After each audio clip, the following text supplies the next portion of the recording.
All right, ladies and gentlemen, happy Sunday. How is everyone doing today? I hope you all had a fantastic weekend. It's a sad day. Yeah, it's a sad day for Nigerians home and abroad.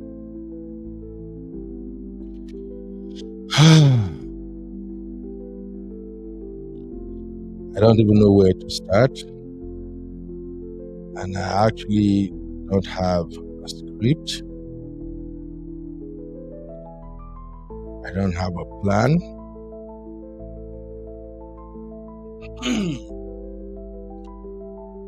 I don't have any plan, and I don't know what to say. It's truly a sad day for Nigerians home and abroad. And I think it is necessary for us to have a reflection. I don't know how many of you have heard the news, but the news broke about 30 minutes ago that the former president of Nigeria, President Muhammadu Buhari, has passed on.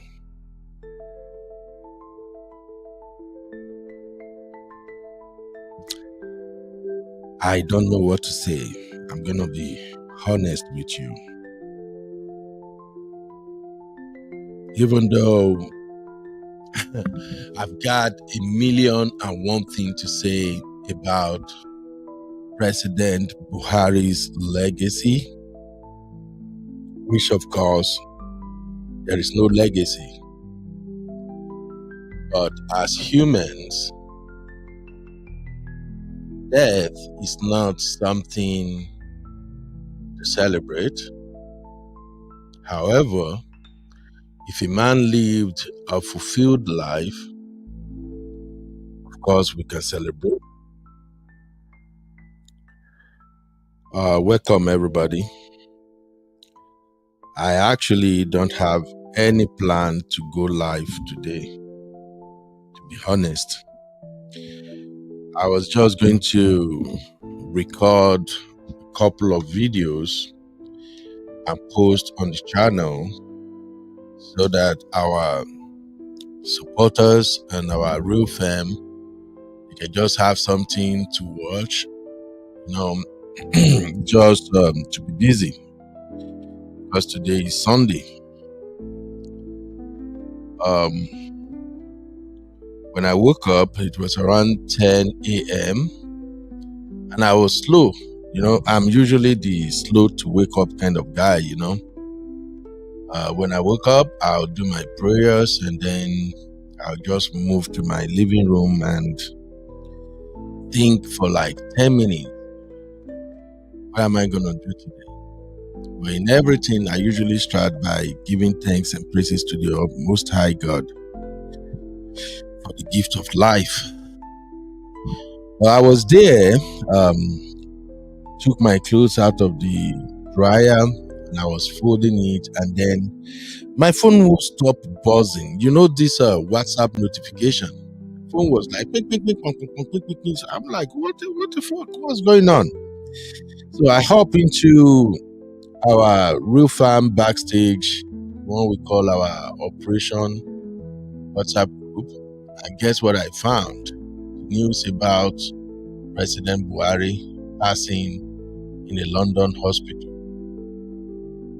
And I'm like, these people have started again. These people don't talk, say this man don't pass so many times that I was just feeling this could be a fake news. So I went online and I did a simple Google search. And I just typed Buhari. And guess what? The news was all over the place that President Muhammadu Buhari is late. Now, I told you when I started this that I have nothing to say, but I got to be honest with you. I have a lot to say. And I went to our Real Farm backstage and I also shared this and I was like, hey, Real Farm, have you guys heard the news? Former President Muhammadu Buhari is gone. And I think the first person, a lot of people were kind of like, is this true? Is this true? And then I know some of our Real Farm, they already know that the news is actually true. Even Sisi was the last to enter the backstage. Sisi was like, you people have started. Have you confirmed the news? And I'm like, Sisi, your London hospital have took away my boo-boo. And then I'm like, okay, maybe I should go live. Let me just go live. Let's hear our Real Farm thoughts on the passing of Buhari. So thank you for joining me once again. God bless you, everybody. I'm going to recognize you all in a minute. I'm just trying to set the mood for this show. And the question what we're going to deliberate upon today is, what is /are Buhari's legacy?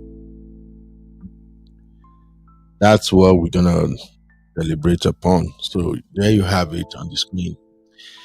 Uncle Dayo, how are you doing, sir? You're welcome to Political Roundtable from the Real Farm. How are you doing today, sir? Thank you very much. I'm doing great. Thank you. Happy Sunday to you and the family. Thank you very much. Yeah, the family is fine. Uncle Dayo, you have to fix your phone, either your earpiece or something. We're not hearing you well. And you know this is politics. And you are usually my best political co-host. I don't even see my girl Simbi. It be like saying, once Simbi don't see politics like this, Simbi don't run. So Uncle Dayo, please adjust your phone or your mic. Your voice is kind of muffled. Can you hear me now? Yeah, I can hear you, but it's still muffled a little bit. Okay. All right. Maybe you want to go out and come back in again. Don't worry, I won't add anybody until you are back in. It's still not better, sir. It's still not better. Just go out and come back in again. All right. While I'm waiting for Uncle Dayo to come back, I also want all our politically inclined members to join in this conversation. And I want all both Nigerians and non-Nigerians to also participate in this conversation. Because when it comes to former President Muhammadu Buhari, there is so much to say. We got a lot to discuss. And we're going to try as much as possible to keep this live stream within 2 hours. So please, if you are just coming in, do me a favor, hit the like first, please. I see we are over 20 watching already. So please hit the like. I don't know, my girls are usually not interested in politics. So now me and the rest of the Real Farm, now we they do today's show. So now go be my eye, my nose, my everything on today's show. So please, Real Farm, let's remind each other to like the show, please. Right now we have 10 likes. Let's get the likes to 20 real quick. All right? Please do me that favor. Sharp. All right, thank you. Okay, Uncle Dayo is back. Hey, Uncle Dayo, can you hear me? Yes, I can hear you loud and clear, sir. Hey, this is our Uncle Dayo. When they look, say, wait, I be my sister, don't hold Uncle Dayo for next, say, today na politics, you know, go contribute na Sunday. I almost want to call Auntie, say, Auntie, I beg, leave Uncle Dayo for me. Nigerian network, sorry about that. So, Uncle Dayo. Yes, sir. Yeah, we're going to get into this conversation, and of course, let me play one video that set the tone for me. I think it's actually 2 videos, but let me play this one first. And then we can get into this conversation. But first, dear Real Farm, I know we all have reservation when it comes to President Muhammadu Buhari and the rest of the nonsense thinking how do I even qualify these people now? I know we have a lot of politicians in Nigeria that really don't have a head on their neck. And I know we really don't like them, but this has to do with a matter of life and death. So I know you all have so much you want to say, but first, can you just do me this favor as a way of respecting the deceased? Please type IRP in the chat. I know we all have our reservation, but please type rest in peace in the chat. Pray for the soul of the departed. And then we can now go ahead and get this conversation going. All right. Thank you, ladies and gentlemen. I'm going to be highlighting your comment one after the other. So please drop a condolence message for President Muhammadu Buhari. I've always said that no one is perfect. To be candid with you, Buhari is a good man. Seriously, he's a good man. He's a father, and he's a gentle soul. Unfortunately, he's a military man, and if I've ever been around military people, I tell that these are truly honorable people. They have good mind, and they are always for the country. So even though we knew the man might not be maybe the best democratic president, but he's still a good man. So please do me a favor, let us respect the death. Drop your RRP or any condolence message for him, and I'll go through it all. Thank you very much. All right, Uncle Dayo, say rest in peace. Thank you, Uncle Dayo. My Erima Okori said, RRP, former President Buhari, thank you very much. My Bilba, my sweet sister Bilba, thank you, Bilba. Bilba say RRP TMP, yeah. And my sweet sister Abby, thank you, Abby. Abby also said IRP. Okay, thank you, ladies and gentlemen. Please drop a farewell message for him. He's human, okay? He's human. Let us first of all forgive all his shortcomings. I sure believe that this man had good intention in his heart, but being a democratic president is not the same thing as being a military president. As a military president, you're going to take decisions without getting any clarification or approval from anybody because it's military. But as a democratic president, there's going to be people who's going to give approval to whatever you say, right?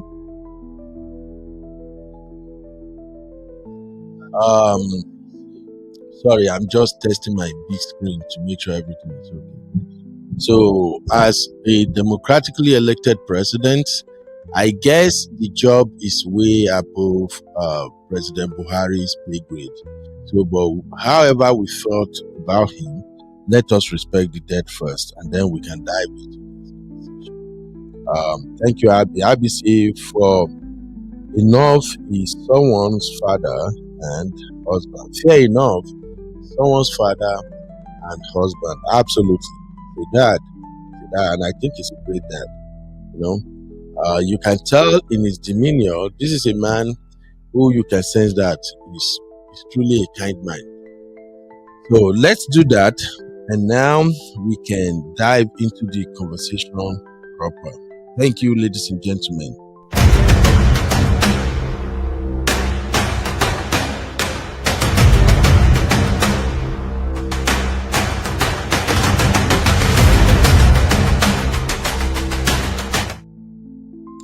All right, now that that is out of the way, let us now get this conversation rolling.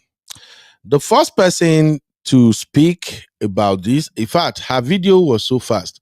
I wasn't expecting her video to be there that fast. So it was Tone, Simply Tone or Just Tone. I think that's her handle.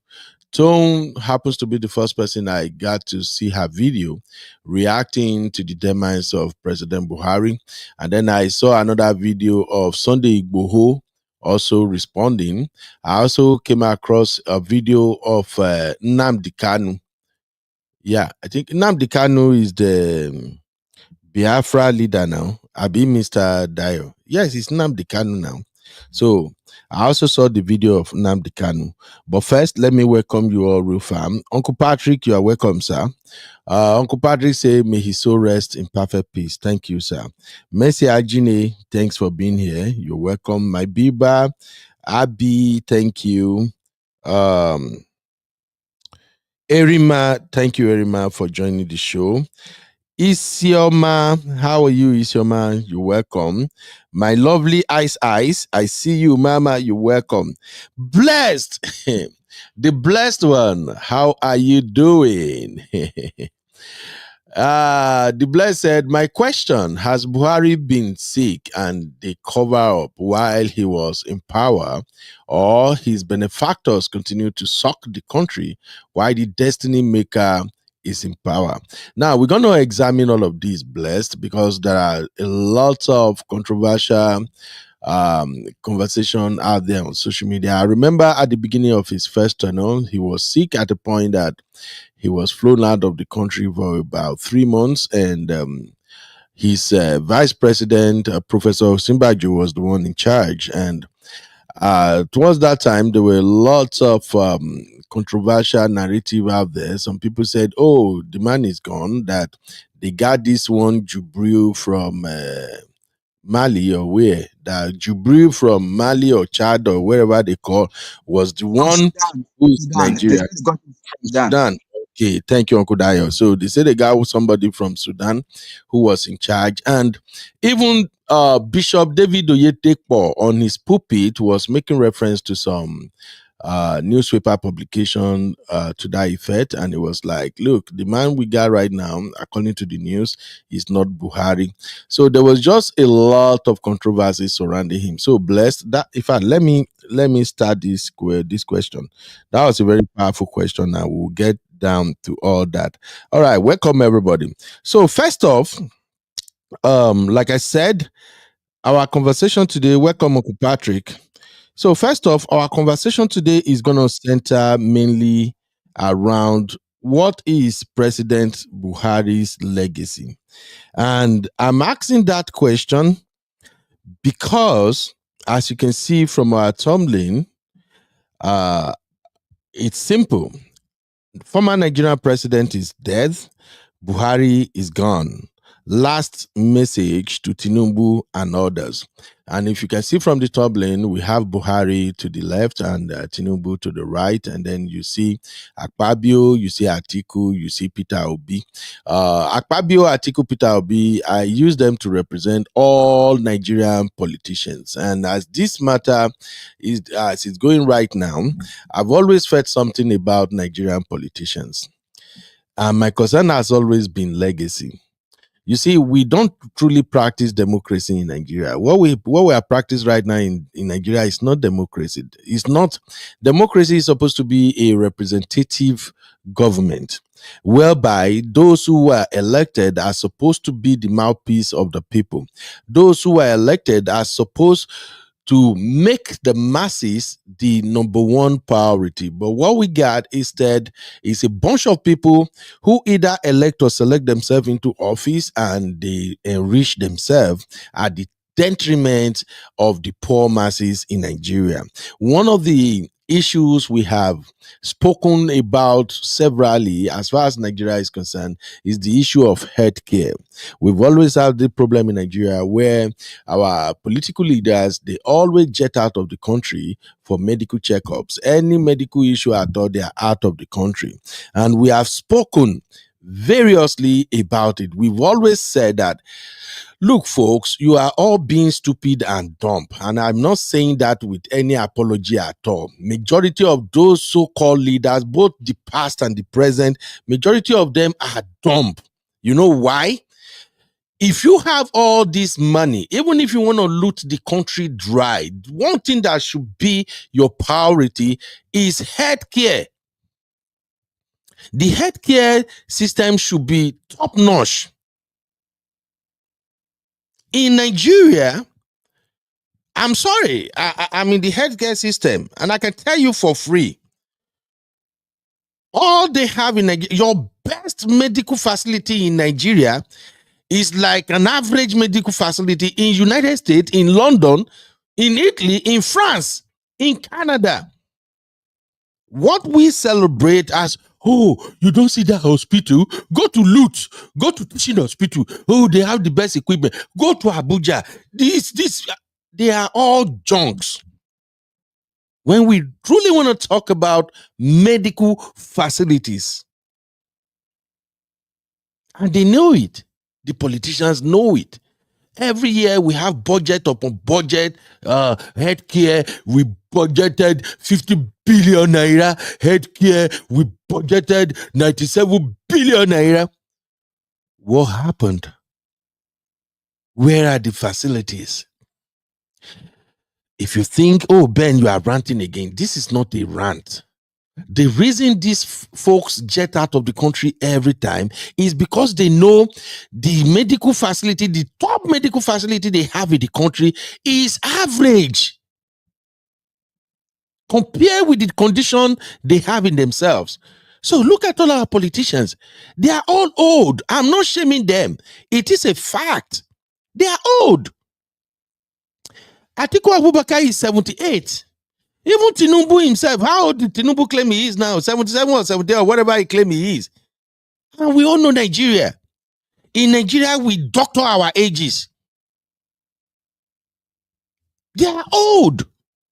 And I remember one time on this program, I said, look, the moment you hit age 50, your system is no longer the same. Your organs will need medical attention most of the time. You're going to be on 1 or 2 or 3 medications. Your heart, your liver, your kidney,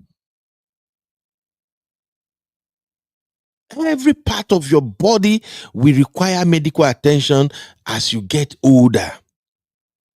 So, my focus on today's show is on legacy. Where is the legacy? Where is it? So for those who might think, oh, at least you should have been empathetic with the disease. You should know. Listen, they are politicians, and I'm sorry, I have a different principle when it comes to politicians. If you are not a politician, yes, we can accord you all the respect in this world because you are human. But as far as you took up that political post, and we can't lay our finger on what exactly you do for the people when you were in power. As far as we found you wanting, I'm not your friend. Yeah, because I've always said on my show right here that, hey, my own principle, not simple thing. Me, my children, my wife, my immediate family come first in everything. So whether you are Tinubu, you are Buhari, you are Atiku, you are Akpabio, you are Peter Obi, I don't care. I come first. The only way you win my trust, my respect, my everything is if you put things in place that I don't have to know you. I don't have to come to your house to queue up. I don't have to look for somebody who knows somebody that knows somebody before I can enjoy health care, before I can have access to economic facilities, infrastructures, electricity, everything. As far as you are a politician, and you do things right that I don't have to beg before I can live my life as an individual created by God just like you, then I will respect you. But if I have to beg,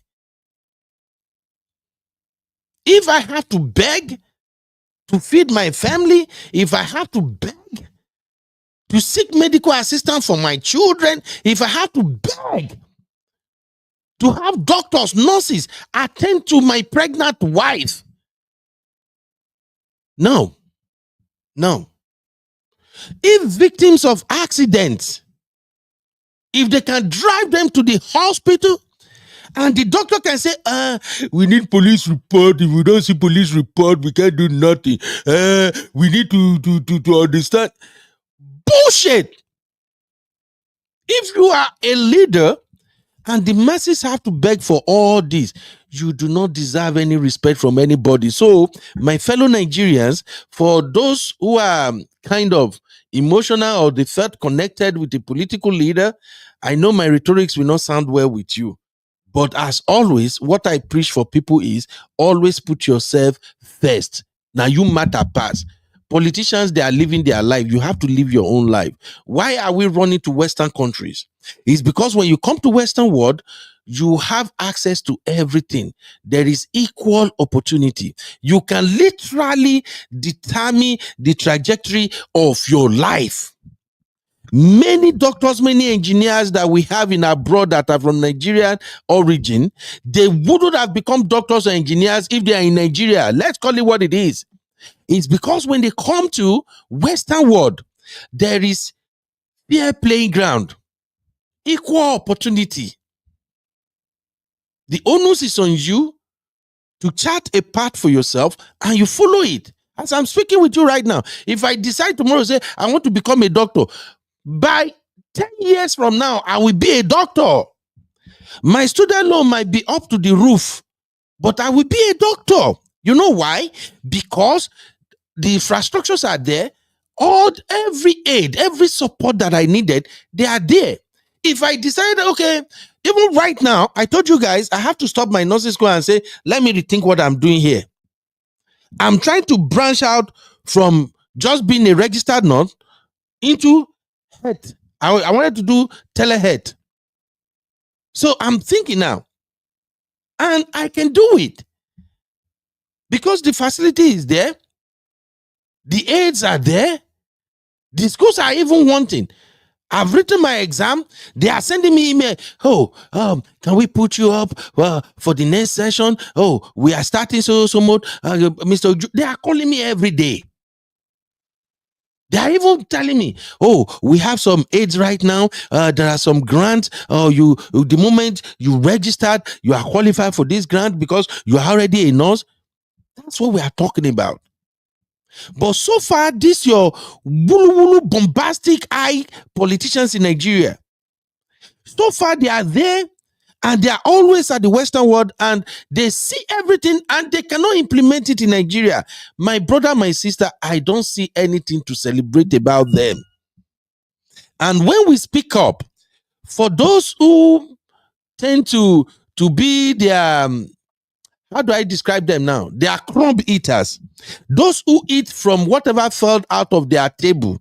I know this is going to be tough. You're going to be like, what is wrong with this guy? Why are they talking like this? Can't you respect him as an old man? Can't you respect him as this? Don't you know his name?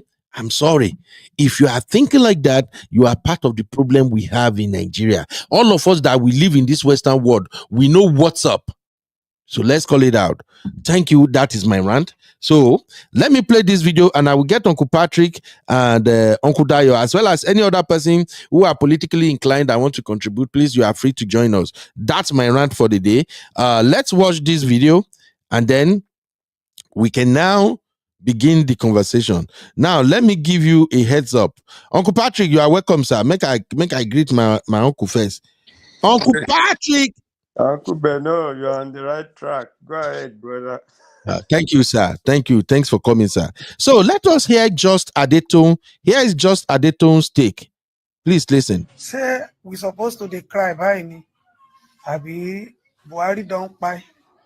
Buhari no buy for Nigeria. Person we carry our money say they bring presidential hospital. Person where we shout from January to December for 4 years to build hospital. Our own president can't go buy for. No be another government neck for London. He buy for private hospital in London. So now like this, we supposed to do national crime. When we are telling you people that you don't know who will be affected. Share all the power, security, emergency flying is over now. Tinubu Otikuba Ilonsin. So my Baba Jagaban, make una do the one we go favor everybody. Don't be the one we go favor una alone. Exactly. Tinubu don't buy for private hospital. The pie no concern me because pie na pie. One day we will every die na die. I've always said it. You they go, you they travel, they kidnap you, they buy you na die. You dare your house, straight bullet come with you, now die. You be president, build hospital for us, take care of the masses. You say here they pay you, then go do bone marrow transplant. They spend all the national money on you. Now you are not in power. Buy don't buy you. Now we not say you should rest in peace. You need to sympathize with anybody because now our money they go still take do national burial now. Abi? Buhari don't buy. And you go buy for private hospital. Nobody say you buy for British government hand. You see it? Politicians, you see it? The power of greed and vengeance. Now, they'll be saying this president better pass this on down. The only president will go good. The person that will build infrastructure for your country. Now, I cannot condolence anybody. I cannot sympathize with anybody because masses too are buying every day. Some people don't buy for general. As they burn some people, they don't buy. Some people need medical attention, they don't buy. So if Buhari buy, it's all well and good. At the age of 81, you know that. This is not insensitivity. This is anybody. We are all affected, no matter how big or how small you are. We are all affected in this crisis. How can a president of a country go and buy in another person's country? Donald Trump no can receive medical treatment for year. All the one where they say King Charles sick, King Charles. Wow, they not bring and come Nigeria. Now they carry you na two-legged they go. They push us, make they carry our two-legged they go. See somebody like me.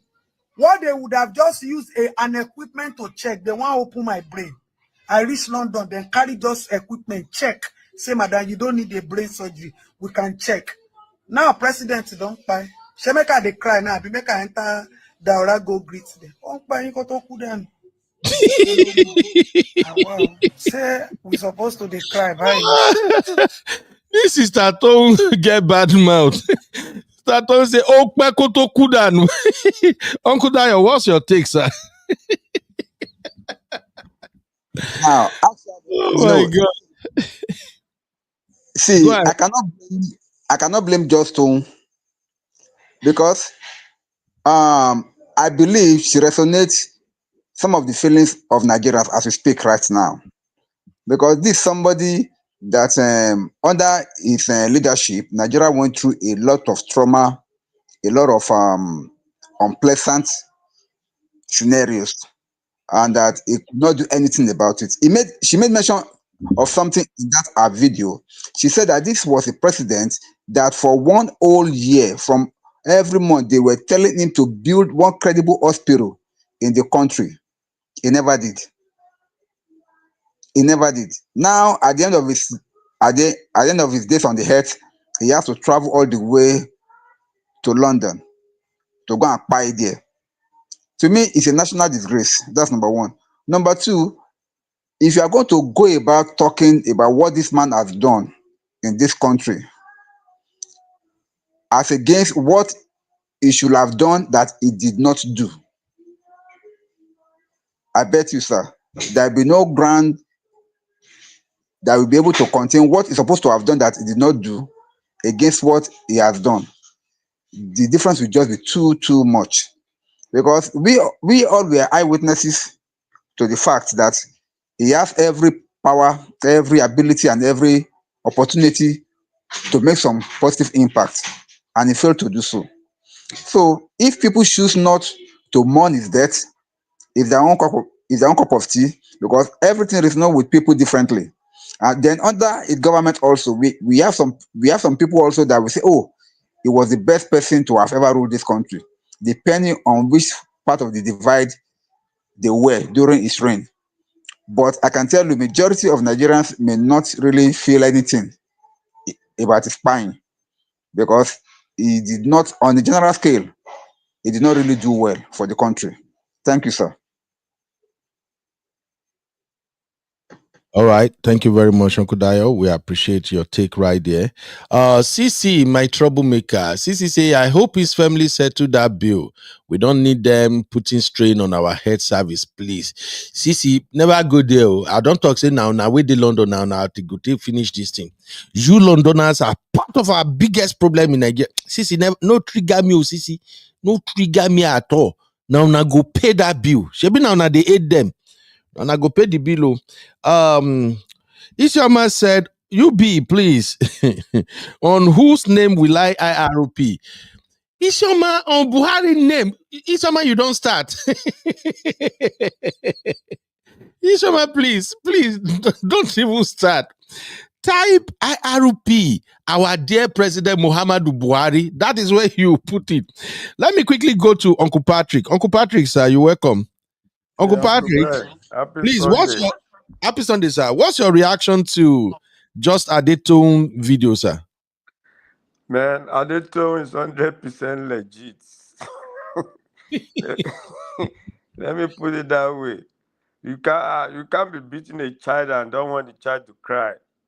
What do you mean? Adetone is right, and he's saying what Nigerians are saying.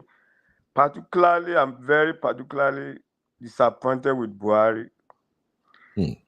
People thought this man is a military man, a man of integrity, is going to go there and shape the people, straighten up the economy. But the man never even sent.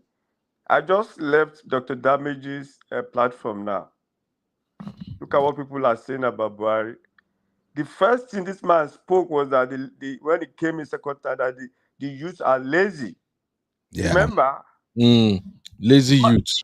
Yeah, the man would just say, I hear the pain now. He will not listen to you, whatever you say. And Wole Soyinka said the same thing. Say we have made a mistake. This man did nothing, just flying to London.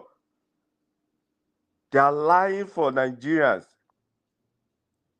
You can imagine. He messed up the economy.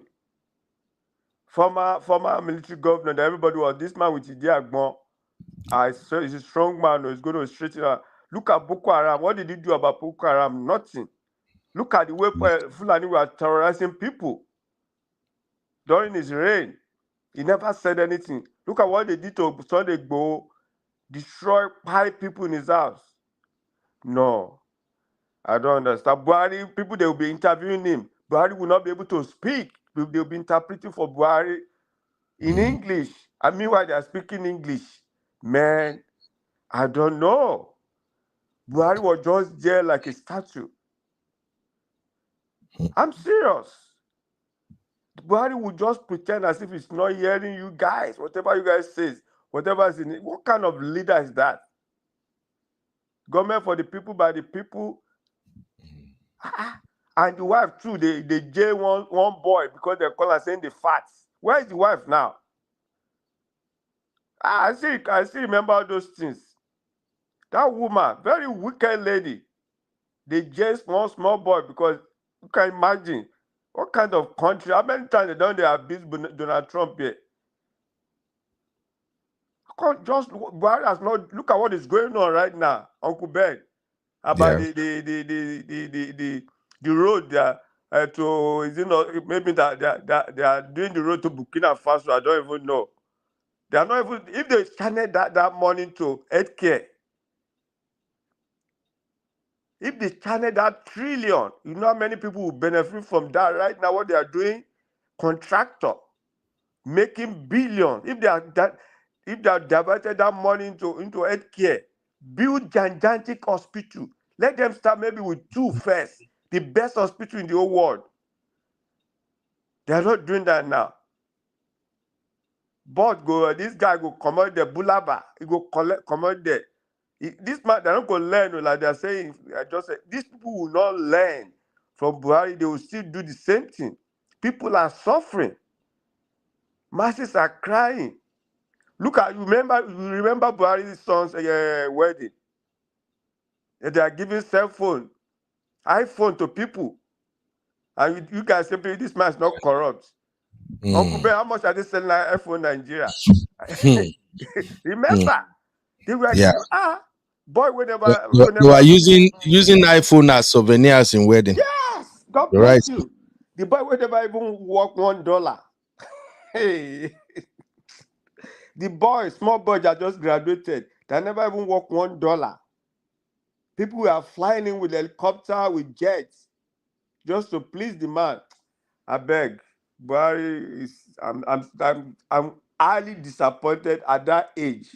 Look at him now. Is it not at that period they're supposed to do something at that age, sick, going, supposed to face the truth? It just all the Fulani were in his government. Fulani, they carry AK-47, they go anywhere. They come the south, say go. You can imagine so they go fighting for in his own place.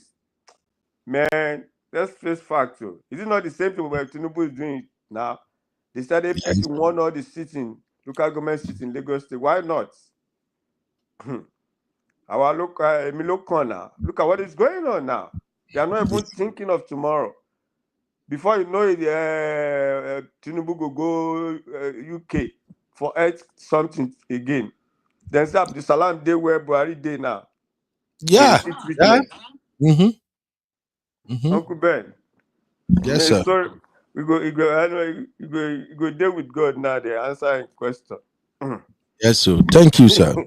All right. Thank you, Patrick. Let's continue, guys. I see my baby girl Abby in the building. The fine, beautiful Abby. I'll come to you shortly, Abby. Let me just look at some comment here. My Ice said their business to rest in peace because I don't know what they have done behind closed doors. You are right, Ice. Ice also said anyone who doesn't live well shouldn't expect rest in peace. Absolutely, Ice. I'm sorry, guys. I know this might sound like, why are you people like this? He's human, but the only thing that connects us with Buhari is him being our president. And our assessment of his life and time as president is based on that.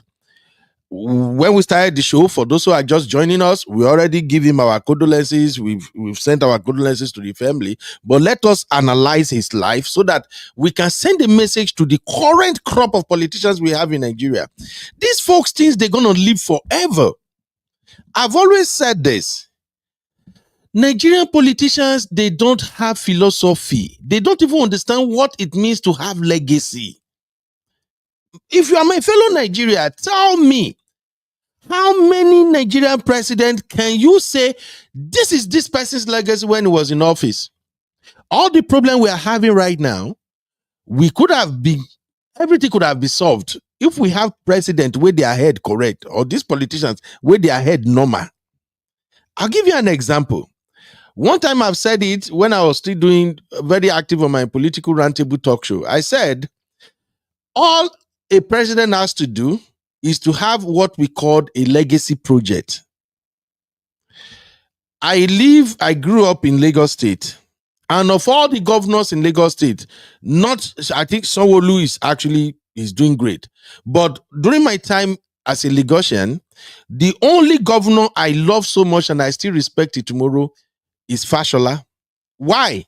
Fashola legacy project is road construction. And I remember vividly, I was living in Ajangbadi then. But when Fashola started his road construction campaign, even your local area, where you no go even think, say, government still have any thought about Fashola construct road everywhere, better road. People were praying for Fashola. Even Tinubu himself, when Tinubu had problem with Fashola, Tinubu would have lost Lagos because everybody was supporting Fashola. He has to use Ogbon Agba, old man wisdom, to settle that matter. Because Tinubu already saw that, this Fashola has outperformed me. And that's why I kept saying to tomorrow that when it comes to this national politics, Lagos will tell you, Tinubu build Lagos. Tinubu build Lagos. I always tell them, dude, make una go sit on a fat board down. He didn't build shit. The only thing he did was to ensure that his own person now go be governor, so that at least his own personal interests will be protected. Each governors that came after Tinubu, they all did something fantastic. All the Lagos you are seeing now, that is not a Tinubu's Lagos. That is the Tinubu of his successors. Let's call it what it is. If Fashola has not constructed road all over Lagos State, if Fashola have not kind of have this strict supervisory handle on civil servants in Lagos, Lagos wouldn't be what it is right now. If Fashola was in power and all he wanted to do was, as a governor, let me see how much I can thief, we would have the Lagos we have now. So I give the credit to Fashola because after Tinubu, Fashola stepped in, and then Fashola was the one that actually started building the new Lagos because he has vision. Now, when Fashola left and Ambode came in, you already saw what your predecessor done. Are you going to rubbish your own record too? So Ambode too was like, hey, this Fashola don't scatter place, so I have to also perform. Then Ambode realized that I can't deliver anything if I have to follow what this Baba Jagaban is telling me. That is why Ambode and Fashola, they have issues. For those who don't know. And then the next person that they used to replace Ambode, Sanwo-Olu. Sanwo-Olu simply look at it like, Sanwo-Olu is a Christian, and you can see he's a gentleman. Sanwo-Olu say, this position, money there, my God. I don't even have to steal. If you are a Lagos State governor, you are made for life. So Sanwo-Olu simply look at it like, okay, when I leave this position, what are people going to say about me? All right, let me start doing something significant. So all those blue rain, red rain, do this, do that one, Sanwo-Olu simply supported because as a governor, any contract where you sign out, you must get your own kickback. All our politicians, they are just greedy and they are armed robbers.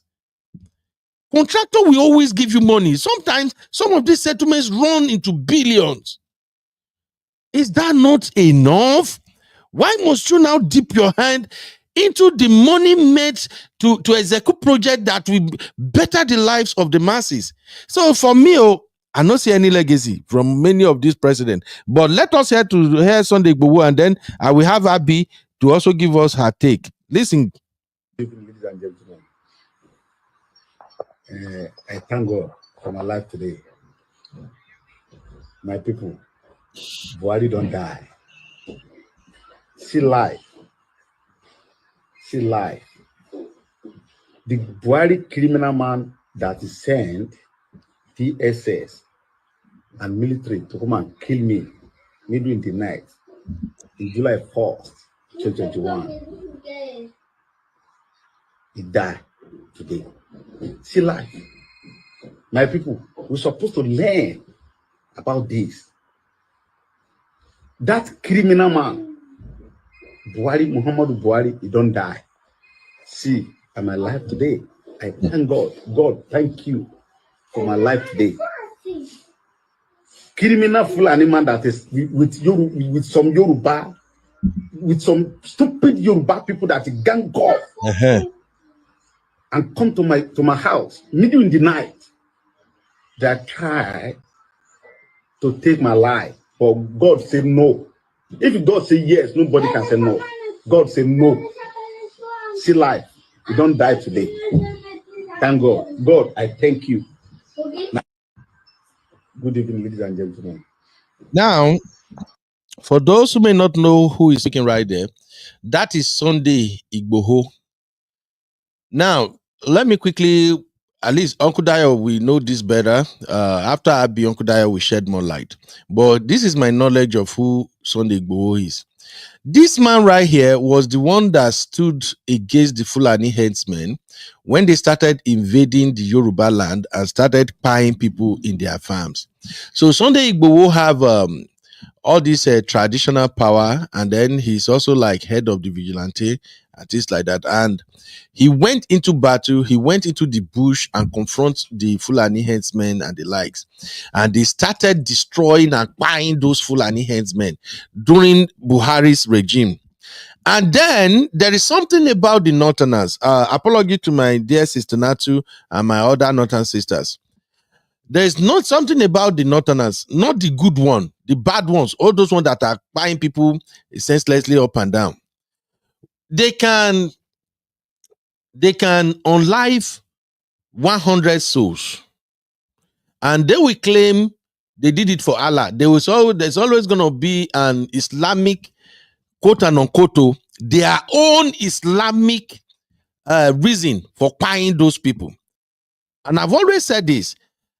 I went to school in Lagos State.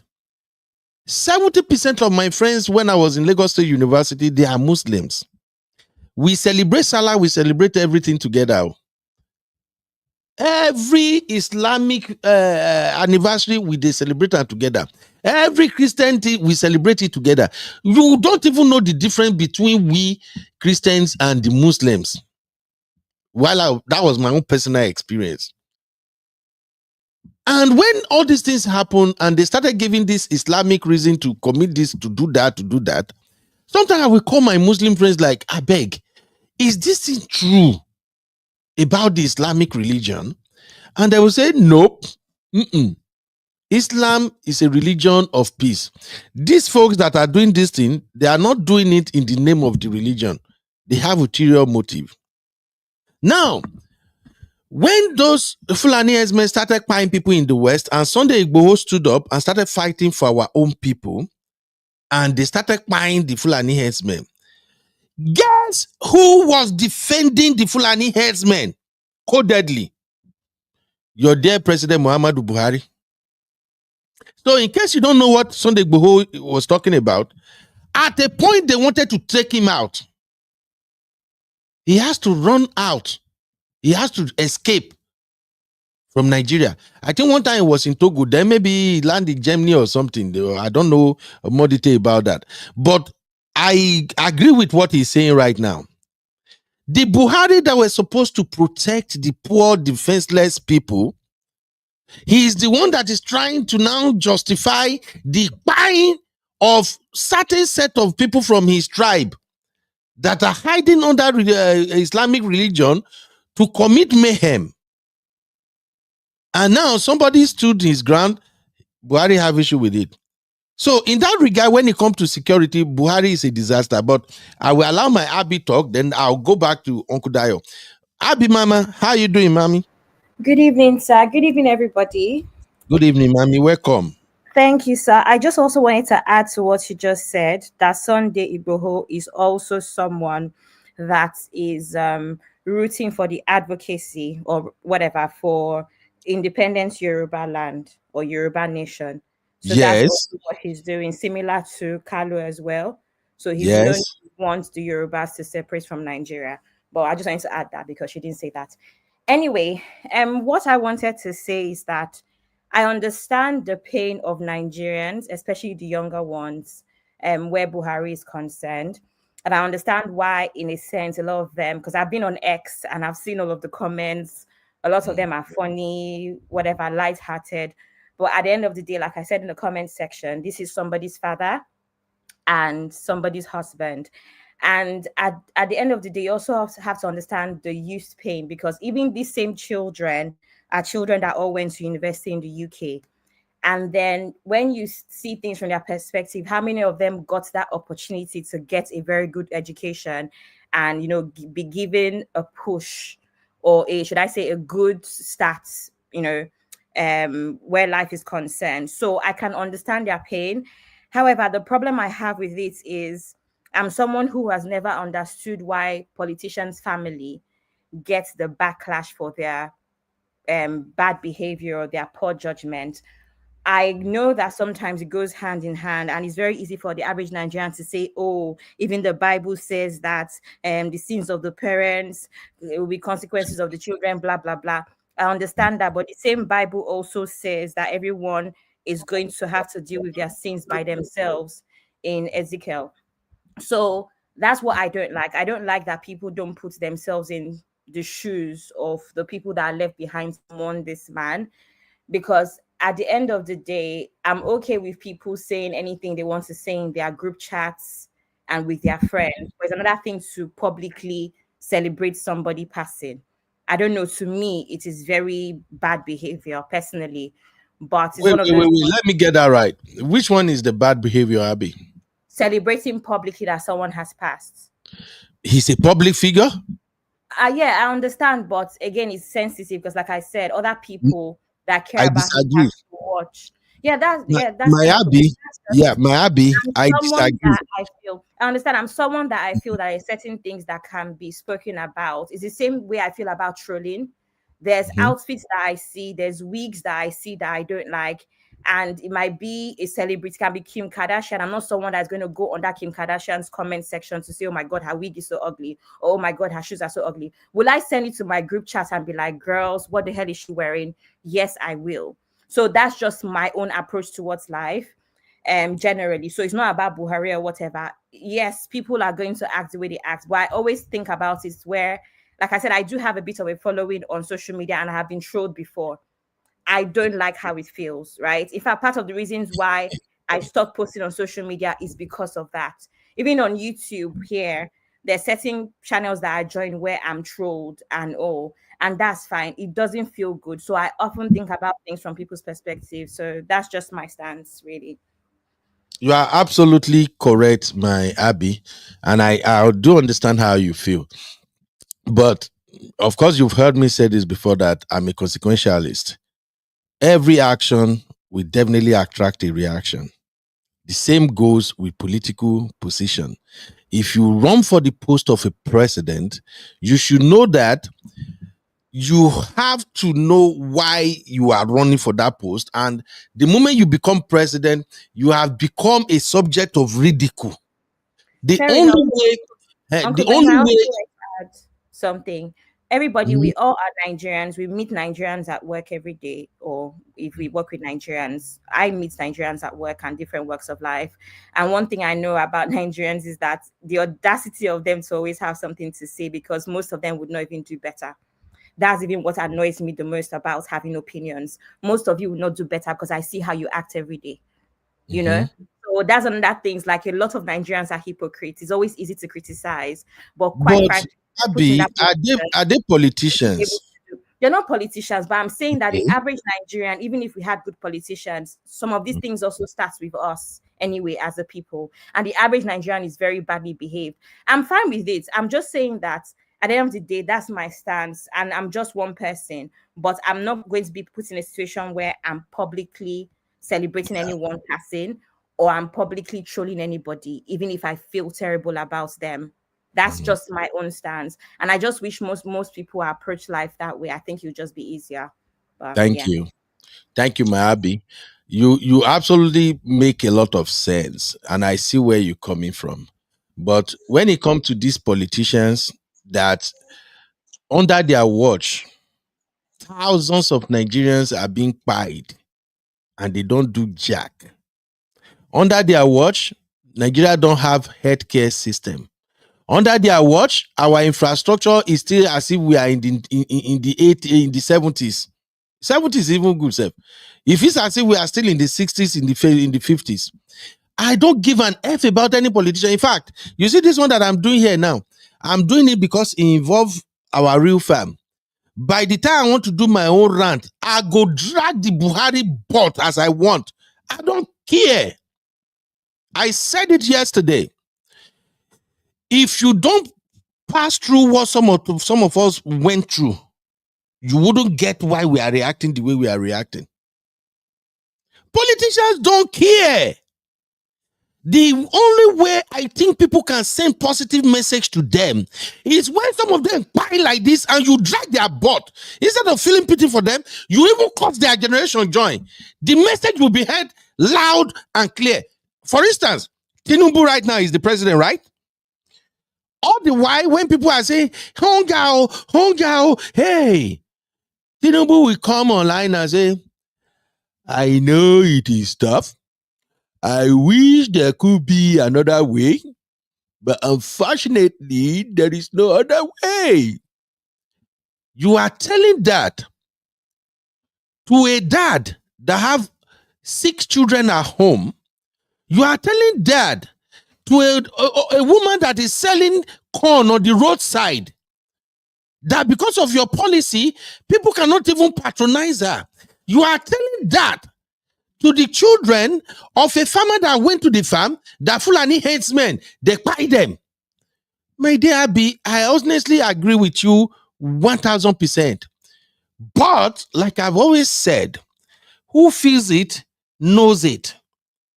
The only way to send the right message to the politicians is when you drag people who leave bad legacy. Drag them online. Say whatever you want. Yes. What is it about Buhari to celebrate?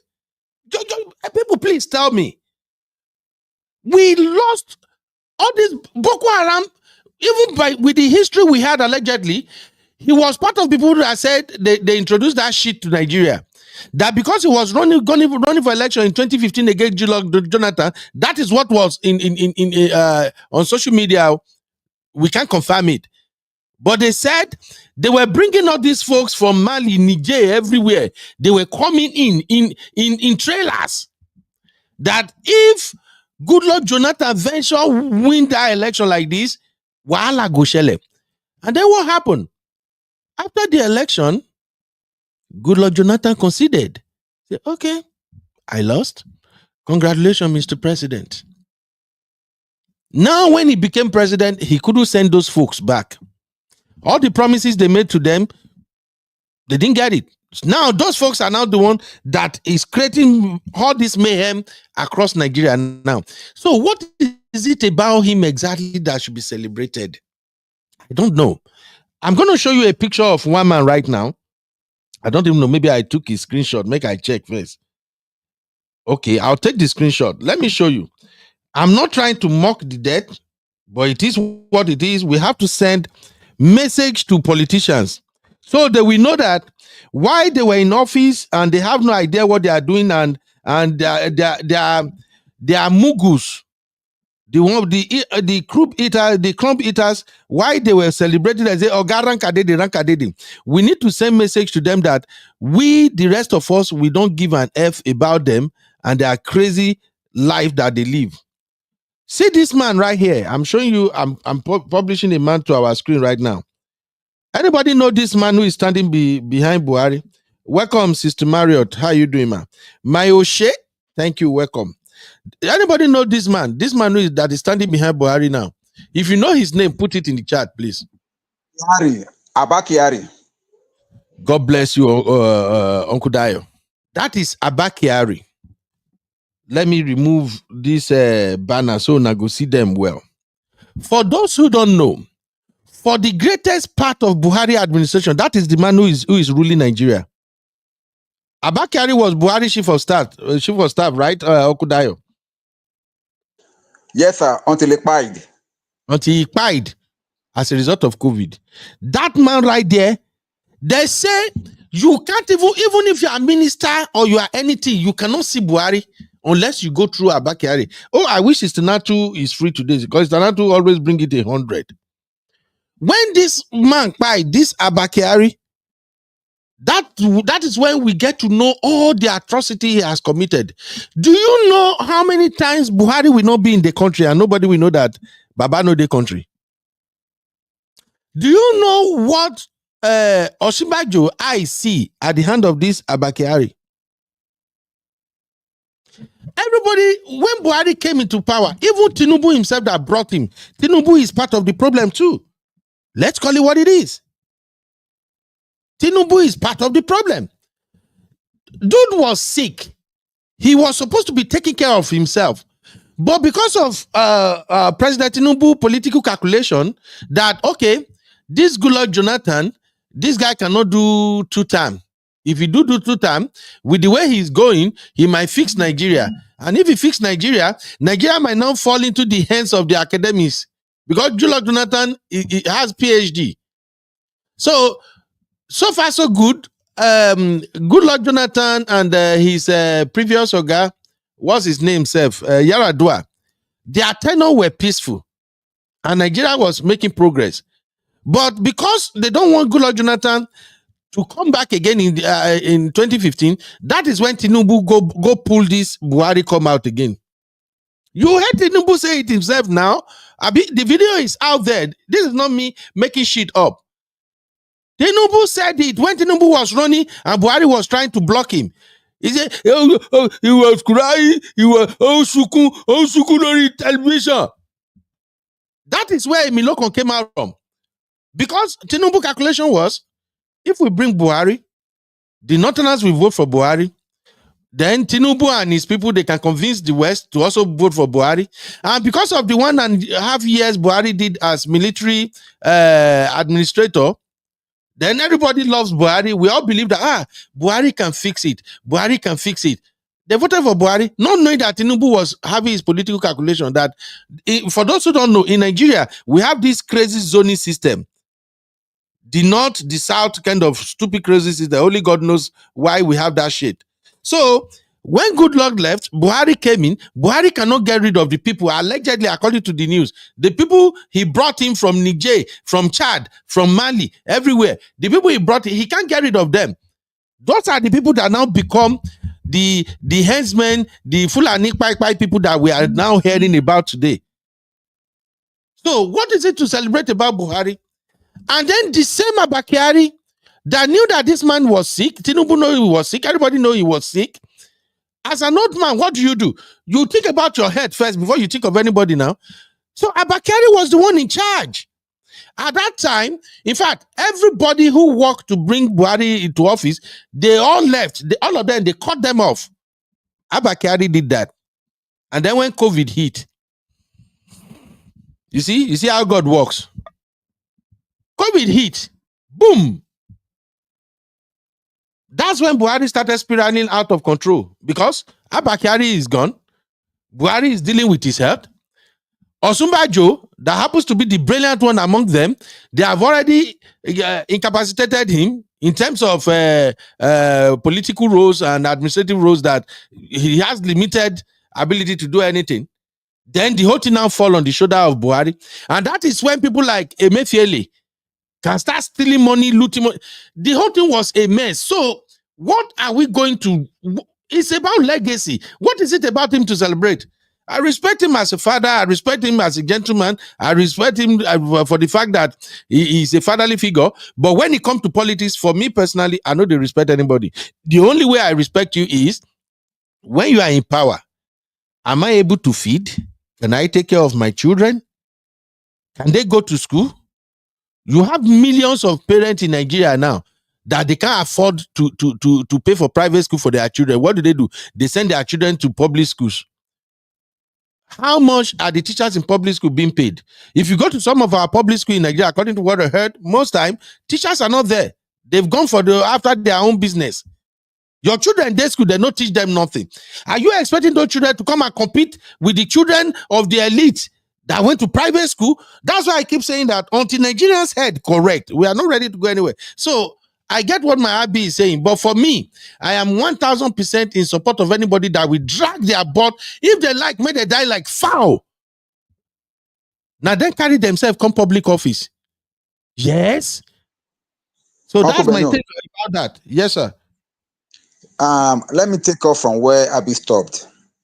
I will start from what the Bible says also. The Bible says that when the righteous prospers, the city rejoices. And when the wicked perish, there are shouts of joy. It's in the Bible. Not be me right time. Now God himself talk am. When the righteous when they prosper, the people rejoice. And then when the wicked perish, there are shouts of joy. We cannot keep on counting all the atrocity and all the things that happened during the lifetime of the late PMB when he was the president of this country. There is room for sentimentalism. I think Abby was being sentimental, thinking that at least there is this saying that says that nobody speak evil of the dead. But if the dead is evil, there will be nothing good to talk about him. Yep. That's number one. Allegedly also, during his time, there were so many issues. You've mentioned some of them, sir. Number one is the issue of this Fulani infiltration that allegedly it was said to have orchestrated. But I remember vividly that there was a video on the net during that period where he openly criticized and said that he will make the country ungovernable if he does not win. It was on the net. Because why? He was so bent on winning that election and he made that threat and nobody did anything to him. But Yep. thank God that he won. But all these things are there. And then I want to tell Abby also, in countries like, I think, is it China or Malaysia or one of these Asian countries, if you are caught to be corrupt, or if you have been proven guilty of corruption, they will not only kill you, they will kill you and your immediate family. It's in one of these Asian countries. They have that law just to stem corruption in their country, and that country, their corruption level is very, very low. But in Nigeria, corruption has taken over. No convictions for corrupt officials, and they're just looting the country dry. Imagine when people are crying that we are hungry in this country, we're hungry. People are protesting, hunger day. That was when our government decided to do a solar system for Aso Rock for billions. Mm-hmm. See, their insensitivity is just too glaring that these people don't care about us. So when you now see people now rejoicing that one of them died, please, even though you feel grief for them, don't show it, because people will come after you. Because people are hungry. I said it on this media. My own uncle in my village in Kogi State, was spied on his farm by this so-called Fulani men. What did he do? He went to his farm early morning and he saw their cows eating his crops. An elderly man in his 70s. And he tried to drive them away, and they came out at him. They butchered the poor man to death. How do you expect the children of that man to feel? How do you expect the children of that man? When somebody just went to his farm to go and walk in the morning, and he met cows eating his crops and tried to drive them away, and they macheted the man to death. 70-something-year-old man. Mm-hmm. Atrocity does not stop anywhere. Of recent, people all over the place, all this Fulani doing this and that. It was recorded allegedly that he was one that brought most of them into the country. And he tried to do Ruga. Do you remember Ruga? Wherever you want to settle them in every state in the country, that state should be allocating lands for the Fulanis in their state. And many states refuse it. Why? That is what led to the incursion. It now gave those people the right to go to anywhere they should go and try to possess it. That was what led to the incursion of the Fulani into so many states in the country. And that was what, and then when they are coming like that, they come with their full ammunition, killing people, maiming people. They killed 2 kings in the West before Sunday Igboho started rising up to defend their people. And we all know the story. So when somebody is talking that these people don't deserve to be pitied, they were coming from somewhere. You were talking as a moralist that no matter what, now at least he has family. Those people that they died also, they have families, they have children, they have mothers. And those people that have died, they left their family distraught, they left their family disorganized. The head of family being quiet like that for nothing. And you expect them not to talk? So when you want to wave the banner of leniency, also consider the odds. How people have been very, very brutally treated, and the pain does not really go like that. So I understand where you're coming from, my dear sister. Yeah. But he does not deserve it. I'm sorry, he does not. Now I can pity that, oh, it's another man, he aspired, his family will be in sorrow. Fine, God will grant him eternal rest. No problem about that. But when we are talking about legacy in this our episode, we are talking about what is or what is legacy. It does not have a credible legacy. I'm sorry to say, because everything that he could have done for this country, if you put it, if you want to check the boxes, most of the boxes will be empty. So let us not be sentimental about this thing. If you do good, good will follow you. People will speak of the good that you did. If you do bad, people will still talk about the bad that you do. That you did. But whatever it is, let us try to be good. That's why this will serve as a lesson to every serving politicians now. That are behaving, they are like invisible.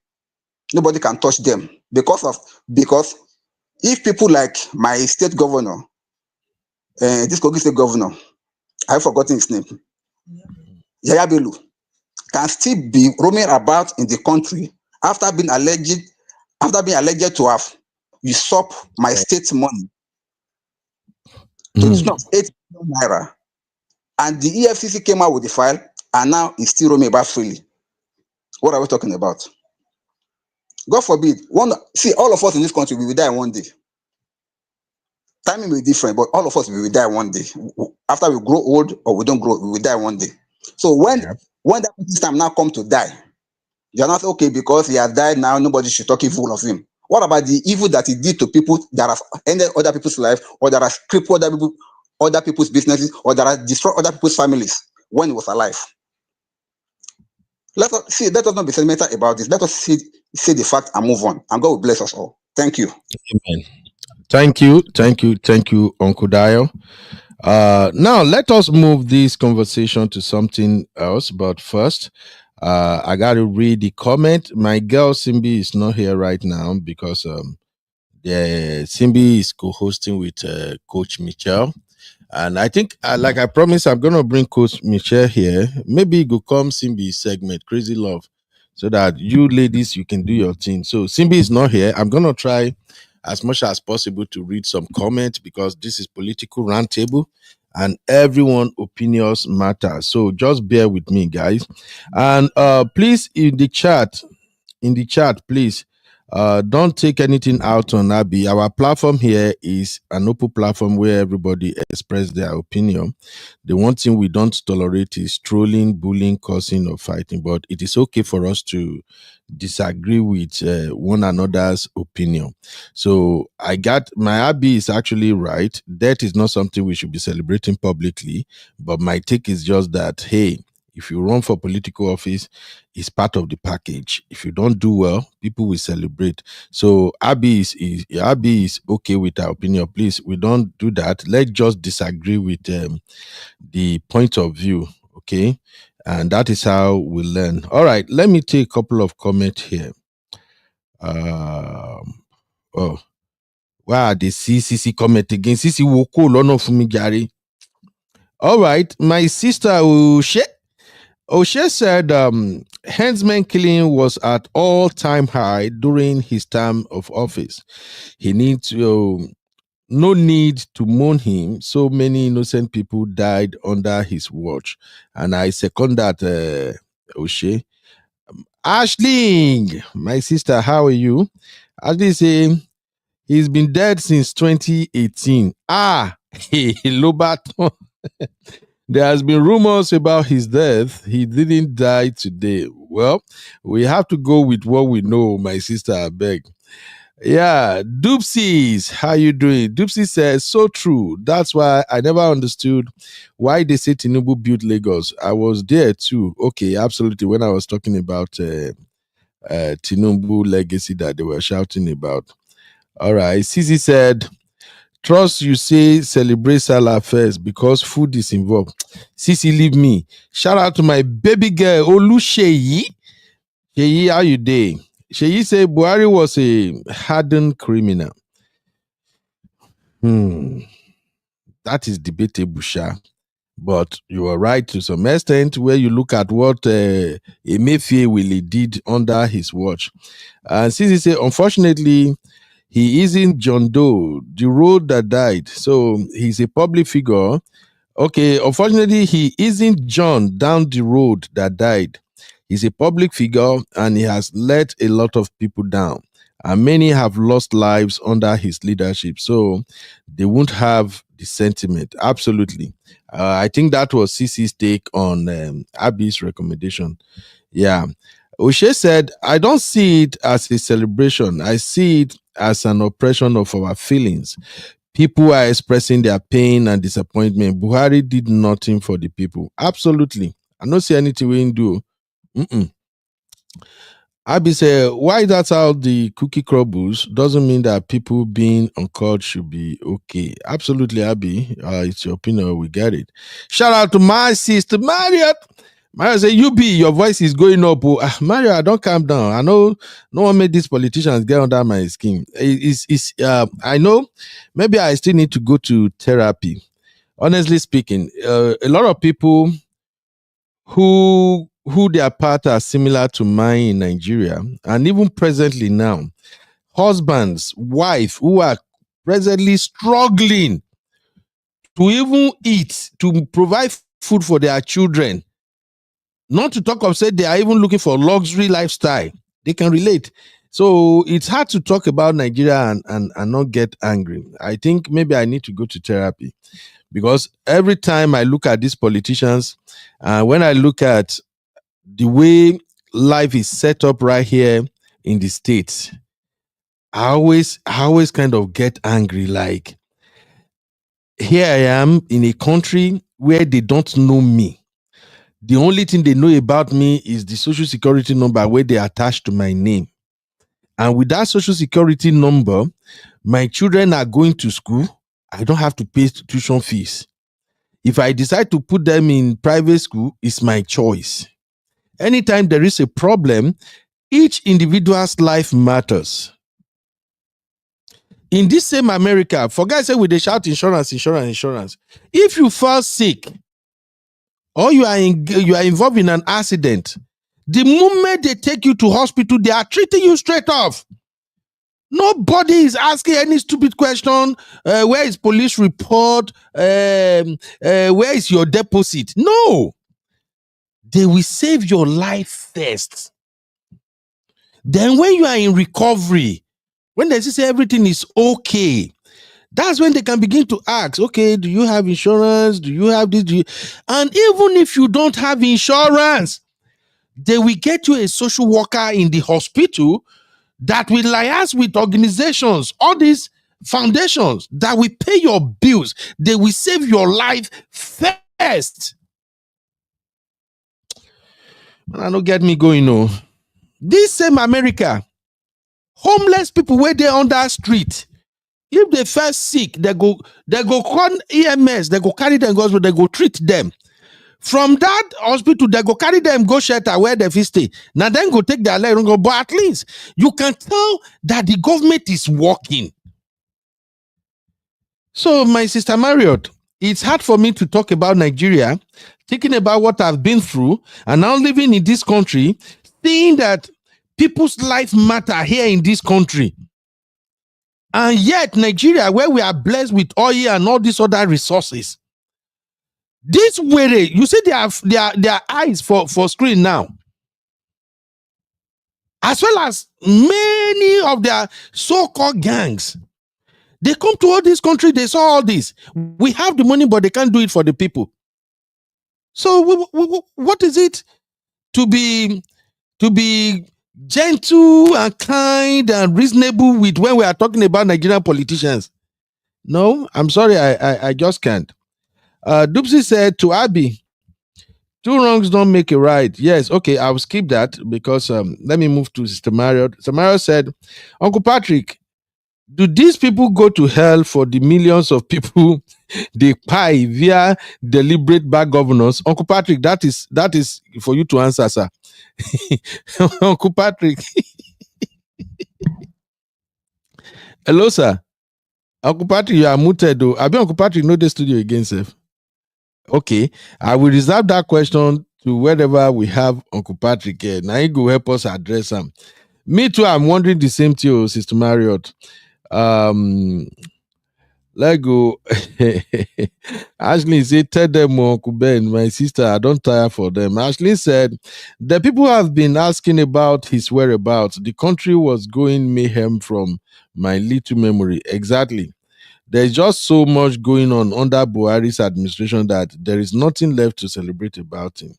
I say, if God was involved, wouldn't all of them be dead young? Nigeria, they tire me. Mario, you just the cast cruise, my sister. I would just say there is nothing to celebrate or mourn about the death of Buhari. I'm with you 1000%, Oshe. I would just say people have a right to express their pain and feelings. Think about the killings. Think about the SARS protest and the death that came out of it. What did Buhari do as a father? Yes, we can talk about that. And let me come back to my Abby and Uncle Dio. Will I say Uncle Patrick step out a little bit? That SARS experience is still remain one that will live forever. Even Tinubu himself is hanging on his neck Who remember that protest? Uncle Dad, where did they call that protest again? I lost it now. I can't recall it. End SARS protest. Yes. Yes. During End SARS protest, End SARS will go down in history as the most peaceful protest in Nigeria. Well organized protest in Nigeria.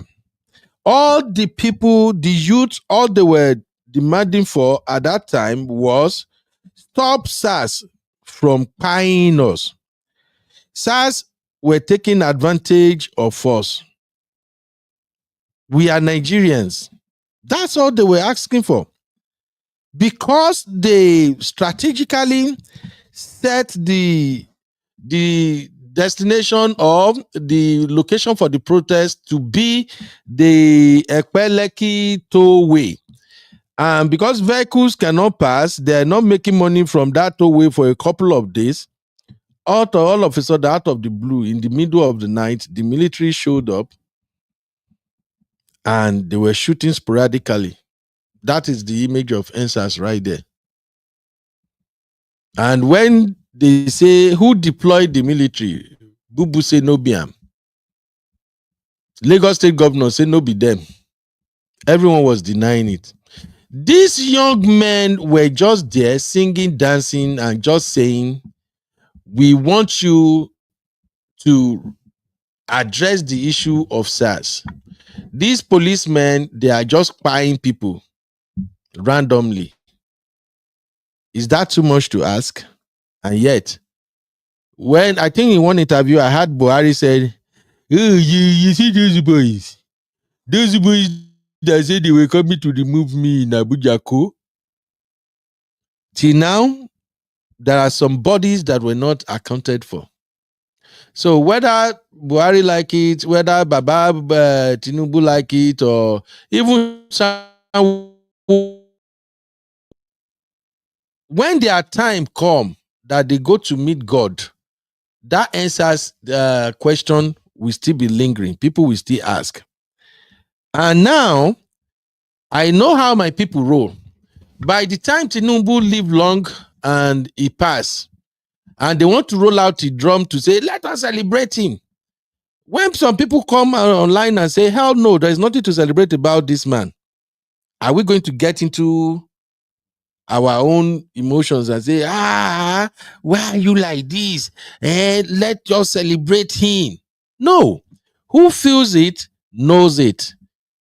So, but all I'm saying is, it's all about legacy. When Tinubu started this campaign for 2027 now, I kept asking myself, has this Baba even asked himself what the poor masses think of him?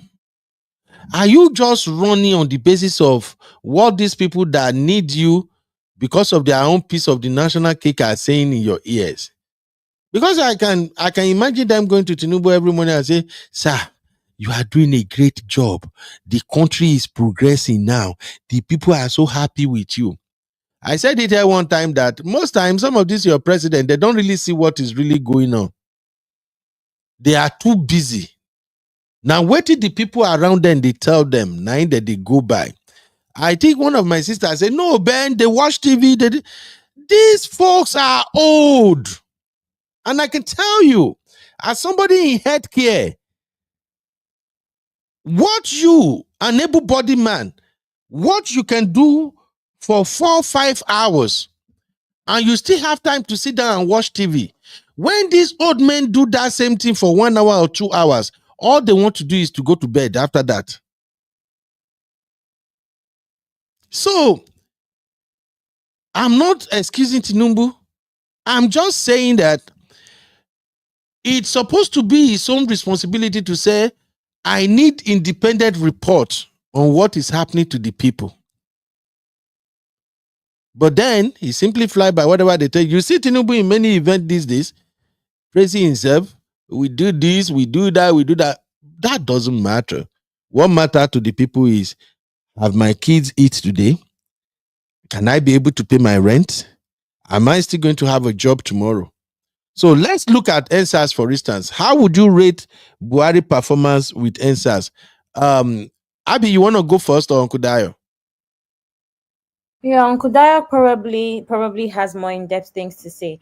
I want to Okay. say that my involvement in politics or anything that matters when Nigeria is concerned for the very first time was during End SARS, because I happened to work with one of the ladies that formed Feminist Coalition, which is called FEMCO.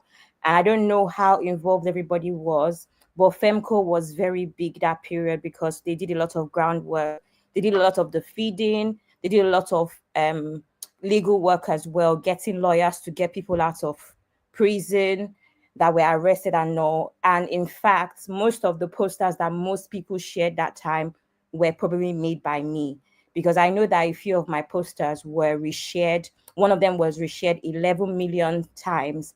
Another one was reshared 6 million times. So that's how much involved I was in NSAS at the time.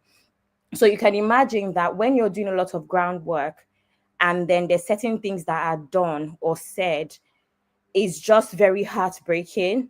I also come from a military background and I have a lot of knowledge about the military because I've lived on a barracks. I lived in Air Force Base, Ikeja, for most of my life before I came to the UK. So a lot of things with how the military was involved also really messed with me, because I just know that is not right. I remember I was even with my dad, who's obviously the person that was in the military, and he just could not understand because of his own experience. So that was very heartbreaking. But I always say that we don't need a president that's a genius. That's not what Nigeria needs. We need a president that can hold people accountable, because at the end of the day, the president is the head. I've been a president before of ACS. ACS is Afro-Caribbean Society of my university, University of Surrey. And what happens really and truly is when things went well with all of the events we did, whether it was enjoyment events or whether it was career events, I was praised. Nobody remembered I had a team that probably did more work than I did because I just had to delegate, right? When Yeah. things went badly, whether because somebody let us down, whether it was because food was not ready in time, I was also the same person that was blamed. Nobody thought that, okay, I'm not the head of events, I'm just the president. That's how it is. So realistically, Buhari was very disappointing in that situation, because at the very least, you had to hold Lagos accountable. You cannot say you don't know who asked the military to be there. You can't say you don't know who deployed the military, right? You had to be you had Wait, to be wait. accountable. Abby, Yes, sir. can a governor deploy the military? I think the president is the only one with the power to The deploy. president, yes, the president is the only one that can deploy the military. You're very right about that, and Okay. that's the point where it's just like, okay, at the very least, yes, the president can deploy what's it called, the military, but Uncle Benno, things actually work in patterns. It's hardly ever just one phone call as well, because even the chief of army staff should have a say. There's a structure. Even if it's from American films that we watch, we see how it goes. Do you understand? There has to be a reason. You can't say this should happen and there's no reason. There has to be a reason. You don't make phone calls. It is not your house. So that's why that whole thing was complicated, where it's just like, what did the chief of army staff do? My dad was in the Air Force, and we watched the Air Force barricade the civilians from the army. So who deployed the Air Force? I don't know if you're hearing what I'm saying, where it's just like, okay, that Got means the you. chief of air staff was also involved. So who now called Air Force? Then who called Army? Because if you deploy the Army and then the Air Force is going against the Army, that doesn't make sense, because it's the same armed forces. So that's why I'm saying that whole thing was confusing. But most especially, like I said, the most important thing to me is whether it's Peter Obi, whoever the case is, what a president does is hold people accountable. If people are held accountable, whether it's budgets, whether it's projects, Nigeria will be better. That's what the president needs to do. Hold people accountable. So that's what I have to say for now. All right. Uncle Dayo, your assessment of Buhari during NSAT, sir. Thank you very much, Uncle Beno. I would like to say this clearly. I agree with what Abby said, because Yeah. being a lady that grew up in the barracks, she like understands how the military works. And as it was said, it was Buhari that deployed the military because he's the only one that has the power to do so. Because it's Nigerian military, not Lagos State military. Even Nigeria police is their Oga Kpakpata is the one that has the power to deploy them. Having said that, during that period, see, we always say something. There was something that he himself, I mean, she herself said in the chat. I meant Abby. If you know that End SARS Protest, if you want to know the reason why Nigerian youth are now lethargic, why they are now like draw back when it comes to protesting or fighting for their rights in this country, trace it back to that End SARS. Yeah. But before they're very high, they were protesting for the betterment of their country. They were protesting for things to be better. They were protesting for the right of their people.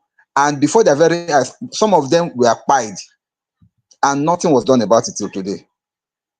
When somebody said that you people should fight for your rights, you people should go out. End SARS is still fresh in their memory. It's still very, very fresh.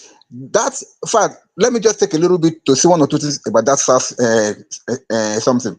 During that period, when they started the shooting, Nigerian youth were kneeling down, waving the national flags.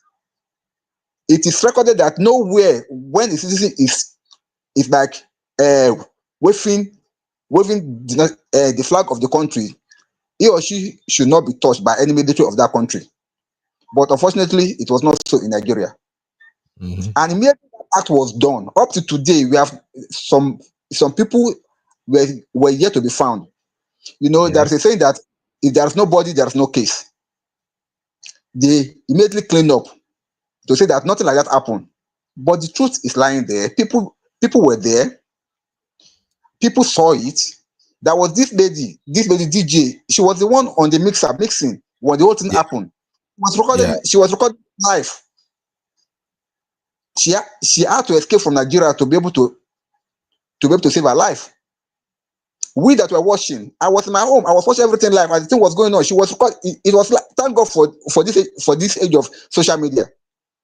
People were recording it live then, but all those videos now they've put them off the net. Buhari did not manage it properly at all. It was so sad.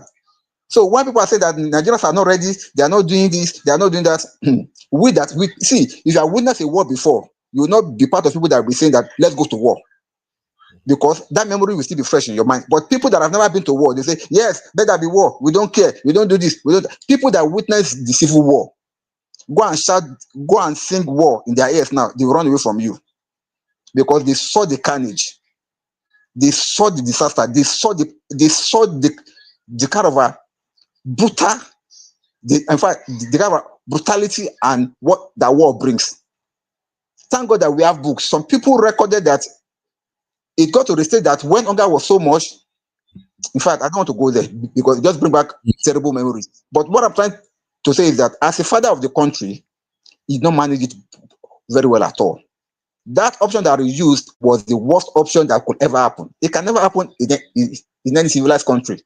Of course, they were able to quell that End SARS protest. They were able to bring it down, but that protest and the consequences of it will live long in Nigerian memory and in our political as a bad decision that a government could make. Now, that same government now pied parents of those children that were allegedly murdered. They are still feeling the loss. No closure, no bodies. So what are we talking about? So to me, he managed very, very badly. And that goes on the dark side on his record. Thank you, sir. Thank you. Uncle Daniel, sorry, I want to say something. Go ahead, man. Uncle Dio, I want to say that I'm one person that fights against, especially people in the diaspora, telling the Nigerians on ground to go and protest, especially the youth. I've always said that I'm personally, with my generation, I'm tired of previous generation telling us to go protest. Maybe you guys should join us. Maybe they will respect us if we were with our parents, because clearly they did not respect us. We're the future of the nation, but they did not respect us enough to not deploy the military on us. So maybe if we are with our parents, they will respect us. I'm just saying. So that I'm someone that fights against it. However, for me, I only changed my mind recently when Nigerians were willing to protest for VDM. So I'm like, Mm. if you have this energy for one person, surely you have the energy for all of us. Because at the end of the day, there will be no need for VDM if Nigeria was working in the first place. I don't know if what I'm saying makes sense. Yeah. So that's Yeah. when I just changed my mind slightly, where it's just like, wait, I've been saying that how dare you ask youth to go and protest after everything that happened during End SARS, right? One. Secondly, for the very first time, I've never seen youth mobilize so much to politics until this last elections. Look at what happened to us even after that elections. So next Yeah. election now, would you be surprised if Nigerians are demotivated and not even going out to vote? No, I won't be surprised. I mean, I know that we're doing the groundwork, we're continuing to push, but we won't be surprised if people actually don't go out to vote. But my thing is that for you to say that you are traumatized from End SARS, but you're going to go and protest for individuals, you're going to go and protest for Mobad, you're going to go and protest for VDM, I'm sorry, what is going on and why? So that's my issue here. Okay. I quite understand you, and I see where you're coming from, Abby. The issue of protest is another indicator of a good president. Do you agree with that, Abby? I mean, Oh yeah, how absolutely. each president handle protest tells more about their regime. So, do you agree with my notion right there? Yeah. All right. Now, people, let us do something real quick. Let's make it interesting because we are rounding up gradually now. Let us rate President Buhari. Rate Buhari performance generally on a scale of 1 to 10. You know, that's how we do our things here. So, real fam, let's start making it make sense. But before that, let me take this comment real quick. Oh, I see my Hey, guy. Uncle Ben, I'm so sorry. I need to drag you back a little bit. I need to talk to Uncle Dayo. All In right. Nigeria, the president is the commander-in-chief. He has the authority to deploy troops, but the constitution requires the approval of the National Assembly. This is why I said, even that confusion of the army and the Air Force being in the same place at the same time, meaning they could have even gone against themselves, is the problem. I'm finding it very difficult to believe that it was just Buhari that sat there and deployed the military. He cannot do it alone. That's what I've been Abby, trying. See, that's Abby, what I'm trying to explain. yeah, Abby, tell us what you want to tell us. I know where That's you what are I going. want to But tell you guys. I know where That you're he going, but I cannot think do it alone. you don't want to mention it. Are you trying to say allegedly Tinubu is the one behind the deploying of that military? No, I'm not trying to say anything. I'm just trying to say that there's a Okay, couple then of people. there is no. Don't look at it like that. There is something I always tell our people that when it comes to how things are run in Nigeria, it's not the same thing like the Western world. Nigeria is a different country completely. Uncle That is Benno, why there I'm is this. speaking from a place of inside knowledge It still that don't matter something terribly went wrong that day. And I don't know what it is. I in don't know terms if of it's not what. No, in terms of let's take it one at a okay, time. number one. What happened that day was the youth were protesting. All of a sudden, the light went out. The military started shooting. Yeah, That's what we know as individuals. that's what And happened here. if you want to look at it from according to what you were saying, Yes, somebody deployed the military, but the yes. president is the one we know that can deploy the military. And He according to cannot. your own inside knowledge, the It's not president inside. deployed the military without the approval of the No, Senate. Is that's that not not what what I you say? said. Uncle Okay, Benno, I'm make saying it that make on sense. paper, two couple of things. On paper, the president he's the commander in chief. That's his official title, right? He has the authority to deploy troops. Okay. He does. But the constitution, Nigeria, this is not American constitution. This is Nigerian constitution, Mhm. requires the approval of the National Assembly. Okay. I'm not talking about America. I'm not talking about Great Britain. I'm talking about Nigeria. Go and I'm look it following up. you. That's I'm why following you. because I believe Uncle Daya knows a lot about politics. It is in the Nigerian constitution. The approval of the National Assembly must be had on record. Okay, One. so what you are saying, Secondly, because of my time and the show, what you are now saying is you have not really nailed it. Are you okay, that's saying number Buhari one. is not the one that deployed the military during End SARS? Is that what you are No, insinuating? you remember that when in my previous submission, what I said is that I'm confused as to how the army and the Air Force were at the same place at the same time. Okay. It does not happen. It is not right in the constitution. The Air Force is not, they are called Air Force for a reason. They are not meant to be where the army is. It is Okay. not an event, right? So I was saying that, does it mean that there was confusion somewhere? And I'm even saying that it can We be tied can't to- say that is speculation, Abby. We can't say you are not. Can I I say? am not there. Nobody is there. You feel me right now? So that's the point of you this are just looking conversation. at What it. this conversation is Uh-huh. what now happened, because Buhari cannot deploy military by himself. Why would you say he can't deploy military? Uncle Beno, please, can I respond? You welcome my sister Ashitika. Laugh for Good me. evening, Uncle Beno. You never laugh. Good evening. I'm not laughing. No, me, I'm laughing because I understand Abby's passion, but Abby, I think you're factually wrong. I need to, and I think first of all, I understand and I respect your passion. So please, don't get it twisted. It's not like I'm, against you. If against can be a verb. The thing I just need to say is this. If it is about declaring war, Buhari cannot declare war by himself. And that's the reason why you'll say Buhari cannot activate or, send troops by himself. But that's to fight a foreign country. Now, the thing is, really and truly, our armed forces are supposed to be for peacekeeping and for defending our territorial borders. Unfortunately, because of insurgency and the problems we've had in Nigeria, our armed forces are sometimes called upon to keep peace within Nigeria.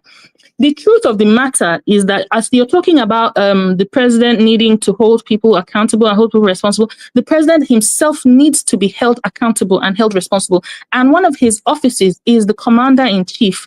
That is not a role that he can say he passes the buck to anybody. The buck stops with him. So if the army was out on a day doing what it was supposed to be doing or what it was not supposed to be doing, the buck stops at the desk of the commander-in-chief. Now, that's one. Secondly, there are times when the commander-in-chief does activate or send out troops to do whatever needs to be done within the country without referring to the National Assembly, because that's not a declaration of war on a foreign country. For a declaration of war on a foreign country, the National Assembly is required. As to the presence of the Army and the Air Force, it does happen sometimes. They work in concert. They work in collaboration for certain projects. But because what you're saying, it seems as if I didn't realize that it seemed as if the Air Force was protecting the civilians on October 20, and then the army was apparently against the civilians on October 20. I cannot confirm or deny. The truth is that sometimes, first, I can tell you from first-hand experience, because I cannot expose myself here. But I can tell you from first-hand experience that there are times when they work in concert. But the other thing I can also tell you is that with military intelligence, there are times when they work in concert in a way that makes it look like they are working against each other. That's also intelligence. It can happen. So it can look like that's the one where the father is wanting to discipline the child, and then the mother is comforting the child, but the mother is supporting the father disciplining the child. Military intelligence is a completely different conversation. And I don't know what happened on October 20. I'm just saying these things do happen. But as to who activated the military on October 20, 2020, the buck stops at the desk of President Muhammadu Buhari.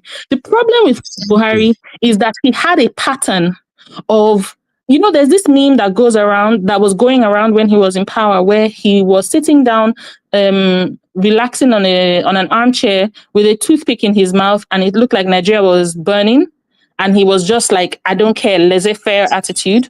The problem is that Buhari has had that attitude since 1983. He has always been like that. Tunde Diagbon was the one that instituted war against indiscipline between 1983 and 1985, as I was told, because I was not there. I was not born.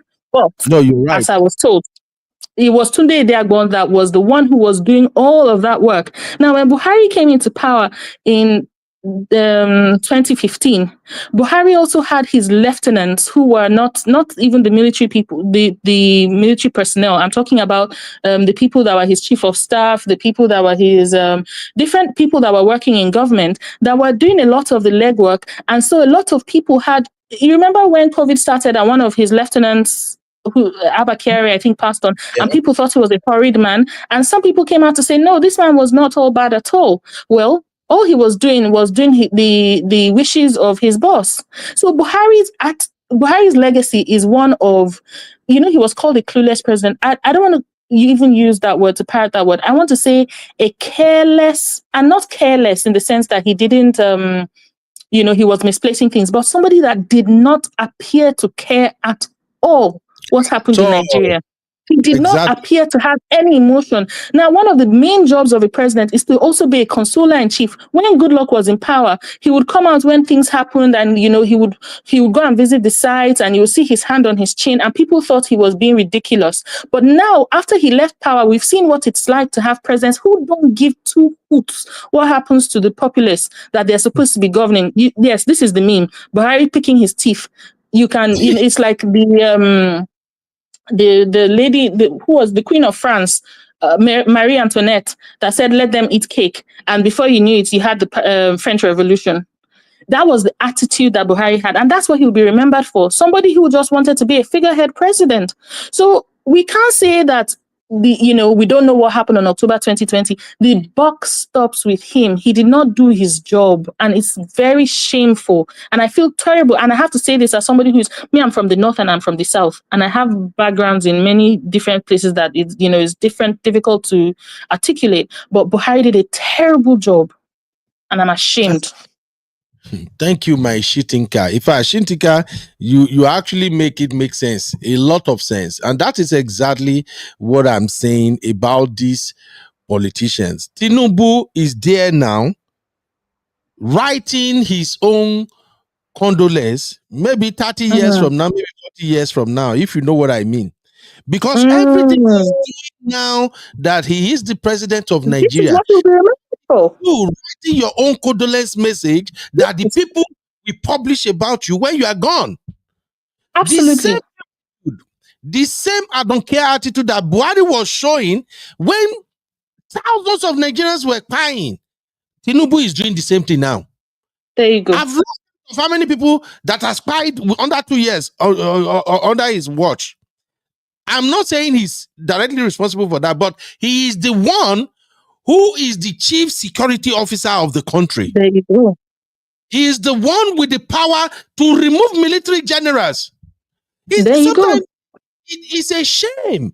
I told you, growing up, yes, when you hear about Nigeria military, even you got a peace for body, that was how effective they were. Absolutely. Imagine our own country, inside our own country, just a few Fulani boys carrying gun up and down. And you are saying our over 230,000 military forces, they can't capture these folks? They can't drive them out of the country? Sierra Leone, Liberia, everybody feared Nigerian armed forces. We were forced to be reckoned with. And within our own country now, it's like we don't know what we're doing. It's like we don't know what we're doing. Buhari, the coldness with which he treated Nigeria, honestly, I can't praise God for his passing. That part is for him. He has gone to meet his ultimate judge. But the way he treated Nigeria, it is for us to judge the way he treated Nigeria, and it's for God to judge his afterlife. Sorry, I need to clarify something, Uncle Benno. Yes, ma'am. First things first, I said that I personally, what I want from a president is a president that can hold everybody else accountable. I did not say a president should not be held accountable, because I was just adding on to what you're saying. I was agreeing with you. Anybody else misunderstood? And that's the reason why my candidate is Peter Obi, because I think he would hold people accountable. Because if everybody is held accountable, then it means that we're understanding how money is spent, etc. So that's what I said. Of course, the president, I gave an example with how I was even small university ACS president and what happens when you're president. So that's that. Secondly, my only question, and I was asking, the reason I was even asking, I was asking Uncle Dayo because I was asking a question. I was not making a statement. I asked what happened because why were two arms of the forces deployed at the same time. Like I said, if anybody doesn't know what I'm talking about, I would find that video and I'll send it to Uncle Beno. It was a situation where the head of the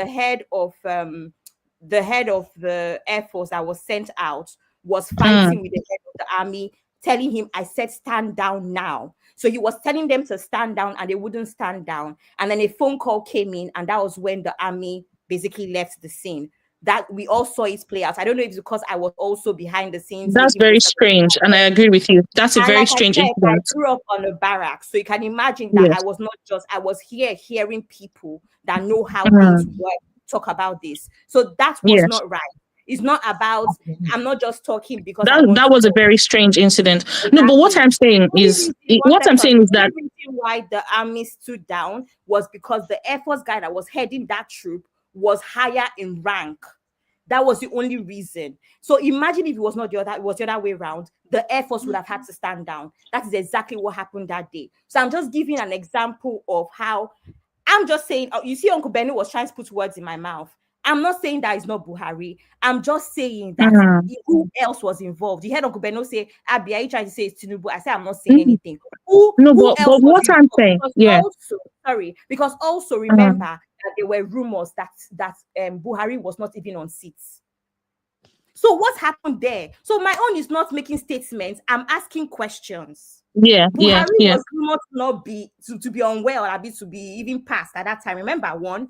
Secondly, army and so Buhari deployed the army and the Air Force at the same time. So it just seems like there was lots of confusion. So I'm even wondering what happened and if there's anybody else that was behind Buhari. Was Buhari even there? Abby, there were many people. There were many things. Buhari ruled in a vacuum. He was there, but he was not there. He was a figurehead. But the thing is, even though he was a figurehead, the buck stops with him. And for instance, there was another incident in addition to October 2020. There was an incident in Zaria where the chief of armed forces and some of the soldiers attached to him opened fire on Shia Muslims, and over 400 of them by. This was under Buhari's time as well. And that matter, and then after that, I don't even think they were tried because the head of the Shia movement and his family were arrested and kept somewhere. They were detained somewhere. I don't know if they've ever been released. I don't know what's become of the matter. But what I'm saying is there was a lot of extrajudicial craziness going on in Nigeria under Buhari. But whoever was releasing the instructions, and the truth is, when you have a vacuum, because nature abhors a vacuum, when you have a head who is not there, there will be different orders given by different people who have different claims to power. So it could be someone else that gave the instruction to the army, someone else who has enough proximity to power to Buhari, and someone else with also proximity to power could have given the instruction to the Air Force. But it could also be the same person that gave the proximity to the army, with the proximity to power, that gave the instruction to the army and gave the instructions to the Air Force, so that it would make us confused and make him look like, okay, he saved the day. Because that's how sometimes intelligence works. Thank you, my sister. If we have to look at what happened during that day, particularly on that End SARS day, we no go live here today. There is still question. There is a lot of questions waiting for answers. Yes, sir. Please, I want to quickly answer Abby. I think this should put a rest to all this matter. Now, my sister, you are very, very correct. Every reasonable person will ask that question, because on that day, Air Force and the military seem to be going against each other. But what happened is that Okubano has already explained it in his initial narration, where he said that during Buhari's regime, he is not the one that's actually ruling. He has people besides him. One of them was Abba Kyari. Are you getting me? After Abba Kyari, we have other people that are really the controller of Asu Rock. Are you getting me? So it is possible. It is possible, your narration, when this matter was getting out of hand, it is possible for one of his stooges in that Asu Rock to give that order. And they were seen to be acting on behalf of the president. Now, If those stooges cannot tell you, Abba Kyari was so powerful that even the vice president have to go through him to see the president. That's how powerful those stooges were. The vice president cannot see the president anytime he wish. He must pass through the chief of staff. That's an aberration, because normally the vice president is supposed to be the next in rank to the president. But during his time, Abba Kyari was higher than even the vice president. That was why they were able to relegate the vice president to the lower level. Now, having said that, you cannot have a mindset of what is happening in his government. He has his own stooges that are acting on his behalf, that are giving instructions, that are ruling the country by proxy for him. So I want to believe one or two of them, or one, and Buhari himself must have given that instruction, instructing maybe the military, go and do this, and then by the time the other one to give instruction, maybe now Buhari himself now got to know that, okay, you people, you go and do this also. So they now met at the same place. They were not like, what's happening now? That was why one of them was able to shut down the order, say, no, who gave you this order? It was also so. Now the president gave us this order. So definitely your own order will be higher than the one that the stooge gave. Allegedly, I want to believe that's what happened that day. But whatever it is, the buck stopped at his table. If the one that allowed that, he has been ruling like that even during the time of Idi Agbon. Idi Agbon was the one that was giving all the commands. He was just there as the head of state. We know it. That's why Shitika narration was 100% correct. I was alive there. I was there. I was living the life. So what are we saying now is that whatever it is that happened on that 28th of October 2020, it was Buhari directly or by proxy that gave that instruction. Thank you.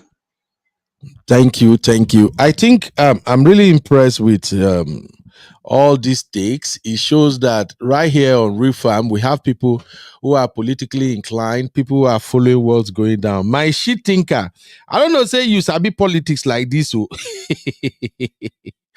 And Beno, when I was 6 years old, when I learned to read, my father would have me sit down and read him newspapers. I started reading newspapers to my father from like 6, 7 years old. So politics, it fooled my brain. I love it because we have this program here we call Political Roundtable. So sometimes, even when I wanted to like bring some of these political issues to the platform, I'll just be like, you be like, see our audience now, all this DV, Bass Boost, now they like, I mean, I'm not really. Please, we're bringing the politics. It's important. We need to be politically engaged. It affects our lives. Exactly, because we have people. And I'm so happy that we have women too who are equally knowledgeable about what is happening in Nigeria. Oh, this is impressive. All right, because of my time, let's have some polls and then we will address it and we can call it a day, because this is going to be the news for the next 1 week. Now that Buhari is gone, so many things will be exposed. One of the things that is trending online now is this conversation. I think one of our sisters here left it in the chat earlier. There is this conversation about Buhari actually died in 2018. That conversation has resurfaced now. And I saw one expose on X, but I show it on my screen here, but I didn't run any commentary on it. There's this expose. It was published in 2024. That Buhari demise will not be announced until 2025. And somebody is saying that it seems like the guy who is playing his double has gone back to Shewigada Abimali, Uncle Dayo, where you say they say that guy come from again. So there's so much that where? Sudan, yes. So there's going to be a lot of news that will come out now that Bubu is gone. So let's watch out for that. But first, let us take this poll. Yeah. Let's quickly rate his performance first. Rate Buhari performance generally on a scale of 1 to 10. That is, as a whole, if you look at his first time and second time performance, in terms of how he delivers the dividends of democracy. If you're gonna rate him on a scale of 1 to 10, how would you rate him? So, real fam, I think we have like 64 people watching now. Everybody, please drop your vote. I'm gonna go through the votes. Let us know where you stand. Let me start with Shitinka. Shitinka, if you're gonna rate Buhari from 1 to 10, how would you rate his government, man? Uncle Beno, 0.5 or 1. Ah, Because we survived. That's all. Thank God for the grace that we survived. We made it. We live to tell the story. Because you see that last thing that he did where he changed the Naira notes to now you don't even know what they give you. If they give you a note, Naira note, you can't recognize it. See that last thing he did? You know how much it crippled the economy? You know how much Naira was when he came in, how the value of the Naira was when he came in and the value of the Naira was when he left? In this human capital, what do they call those things? Those indices for human development from when he came in and when he left. The other thing I would say is that I was in Nigeria in 2003 when Buhari was campaigning, 2002, 2003. By that time, his campaign was not that big in the north. And that time, the symbol of his party was a corn, what do you call it? A corn on the cob, Agbado. yeah. They started this Agbado before Tinubu.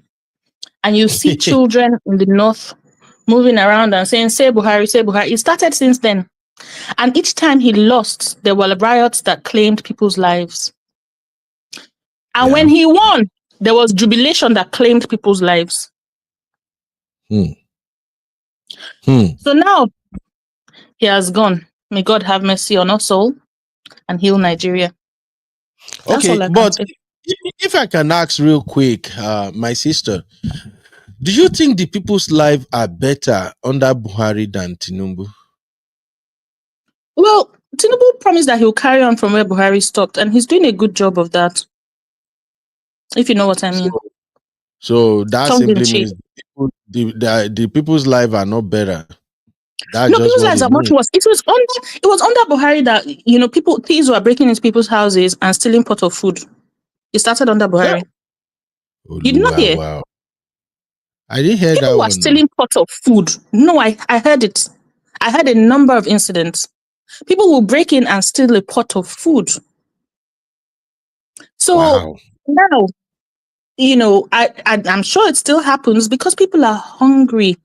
And the money, the Naira that they had before that could do, X, Y, Z, they're still earning the same salaries, but then the cost of living has skyrocketed. So I'll just say Tinubu is Buhari 2.0, and we just pray that he has an experience with the Lord that helps him to govern better. May he we're all writing our obituaries as we live, all of us. Exactly.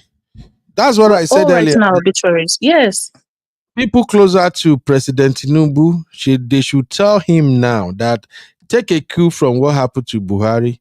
Where everything you are doing, that is you writing your own condolence messages. There you go. That is you writing your own condolence messages. Those messages are what people will publish when you are gone as a leader.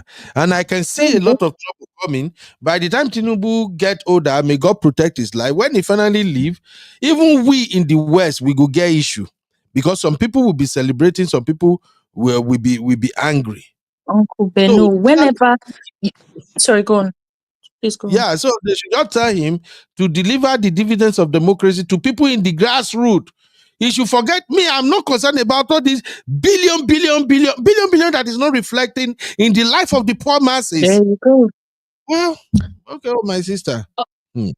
Thank you, Uncle Beno. I was just going to say, we in the West, to be honest, there's no difference between Nigerians in the West and Nigerians in Nigeria in terms of the effect of a president that is not doing his job. Because if you have friends or family in Nigeria and the president is not doing his job, whatever peace or even if you take all your family members with you to the West, you will still have friends. They will still call you when things are rough. So, we're all in it together, and we just need better governance. We need better governance. Thank you. All right, let's quickly look at the votes. We are voting, we are rating Buhari performance now. So right now we're looking at rate Buhari performance generally on a scale of 1 to 10. The Crown said 2/10. Egbe Eburu. Comfort said 3. Okay. Honey Babe, my sister. Honey Babe says 0. Honey Babe. Kilo day. At least you should have opted for she thinker choice now. At least give her 0.5 because we still have life. Kendra said 2.5. My sister Oshe said 0 because he didn't address the issue that were important to Nigeria. Absolutely. Absolutely. All right, Abby, if you have to rate Buhari's performance from 0 to 10, what would you rate him now? I'll give him 3. 3? Why? Why 3? One for being in his family's life, one for at least being president, and the third one because of God. Why not? Why not? All right. Honestly, it's actually not rateable. I don't know. It's actually not rateable, to be very honest. I can't, sometimes you see, even Tinubu, we talk about Tinubu a lot, but there's a lot of people that have good things to say about Tinubu, whether it's from back in the day or something. At least I've heard some people say this is what Tinubu did. And that's the thing about perception, right? Where sometimes people have, but I've never heard anything good about Buhari before. You understand? But Comfort is saying, sorry, Comfort said Buhari is just better small. Tinubu is the worst. Why is Buhari better? Because let me tell you another problem I had with Buhari while I was in the office is how he barely addressed the people. I remember when we had COVID, how personally I live in the UK and we had Prime Minister 4 p.m. turn on the TV. Prime Minister is saying something about the update of what is going on today. Every 4 p.m. every single day until we got to a situation where we understood. And I don't know, Buhari would not even address the nation. At least Tinubu will come and say, let the poor breathe. Like he's saying something. And Abby, wait. I'm sorry to say, but to me, Tinubu does not address shit. I'm sorry. That's what I'm saying. At least he's coming to say, let you. I was seeing him. The part of the reasons why people could even easily say that, was Buhari even alive, blah blah blah. Like I said in the chats, maybe he got face reconstruction surgery, or maybe he got Botox. I don't know. All of those things is because we barely even saw him. He's so like it was just such an odd. I mean, correct me if I'm wrong, but it was just so odd. And then with Tinubu, I actually don't know what Tinubu is doing. But my only thing with Tinubu, every time people talk about Tinubu, he was not my candidate. As everyone knows, I support Peter Obi. I always wonder how bad the country was before he came in, and how quickly things were supposed to be fixed. Because at the end of the day, Uncle Beno, you said this before. Most of the things that Tinubu is doing is what most people had on their manifestos. Yep.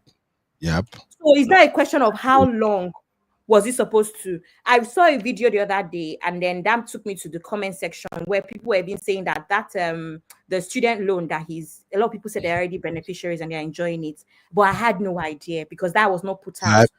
That one, no. This is not even about Tinubu. Tinubu show now separating. He own another wahala on its own. I know, but you get my point where it's just like sometimes I get it, but I'm not even because I don't know how long it would have taken for him to actually even make progress at this point, based off of where we're coming from. I don't know. I don't even know for Nigeria. Honestly speaking, to fix Nigeria, anybody that truly serious about fixing Nigeria, in less than 2 years, Nigeria will be like a different place completely. Not in terms of infrastructure, in terms of socio-economic development. To fix Nigeria no hard. Now we not just want to accept what needed to be done. So we will do Tinubu on my political show anyway. More just leave it right now. If you get one leader, accountability. The moment we have one leader, the moment we have a leader who is not selfish, a leader who truly wants to deliver the dividends of democracy, Nigeria will change even another 1 year. What do we need? Block the loopholes. Thank you. Build jail, because if we go fix Nigeria, at least 4 or 5 million Nigerians they go day inside jail. Let's call it what it is. Both the rich, the poor, and the class. Yeah. About 4-5 million Nigeria within the first year of any administration that is serious. About 4-5 million of Nigerians, they will end up in jail, because first we have to cut. The moment we cut corruption, don't turn around be that. You say what, sir? That's why PO is my candidate, because I know that is what he would do. Whether or not he does other things, I know that at least he will ask people what they need. See that street lights money. How can you tell me that one street light is 270 something million naira? These are the sort of things that I know that someone like PO will ask questions at the very least. Don't worry, Abby. We'll have a show on that. Yeah, thank you. Uncle Dio, you were saying something, sir. Uncle Dio? I was trying to tell you that these people that are talking that 4 to 5 million have to enter prison, they are not up to that too. In fact, the people that are supposed to go to prison that for Nigeria to go forward, they are not up to 1 million. They are not, because you know why I say 4 to 5 million will be in jail. You see, even Nigerian individuals, Abby was hitting on it earlier on. We just move on. You see, even we as individual Nigerians, the crime where each person they commit every day. Okay, man, not say crime. The offense where each person they commit every day. If we have to fix Nigeria, a lot of people go to jail. Police people go full inside there. The military go full there.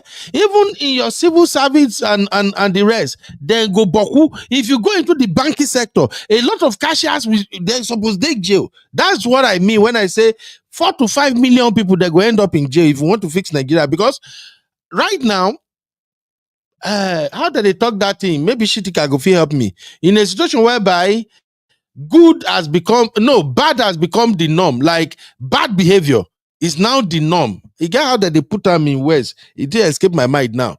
In Nigeria right now, bad behavior is actually considered right. How can you be in Nigeria? Your money go to disappear inside your account for bank. You go there, your money go disappear for your account. You go call bank go tell you say maybe you miss your card, maybe you do. Who does that? So that's why I said if we really want to fix Nigeria, I'm still saying it. The day we know that we have a Messiah is when somebody get into that presidency and the person say, within the first 4 months, we want to build jail. We are going to build correctional centers. Because there are some Nigerians, even forget politicians, there are some Nigerians that we need to take them to correctional center, make them reformat their brain. The way some of them, they think and behave.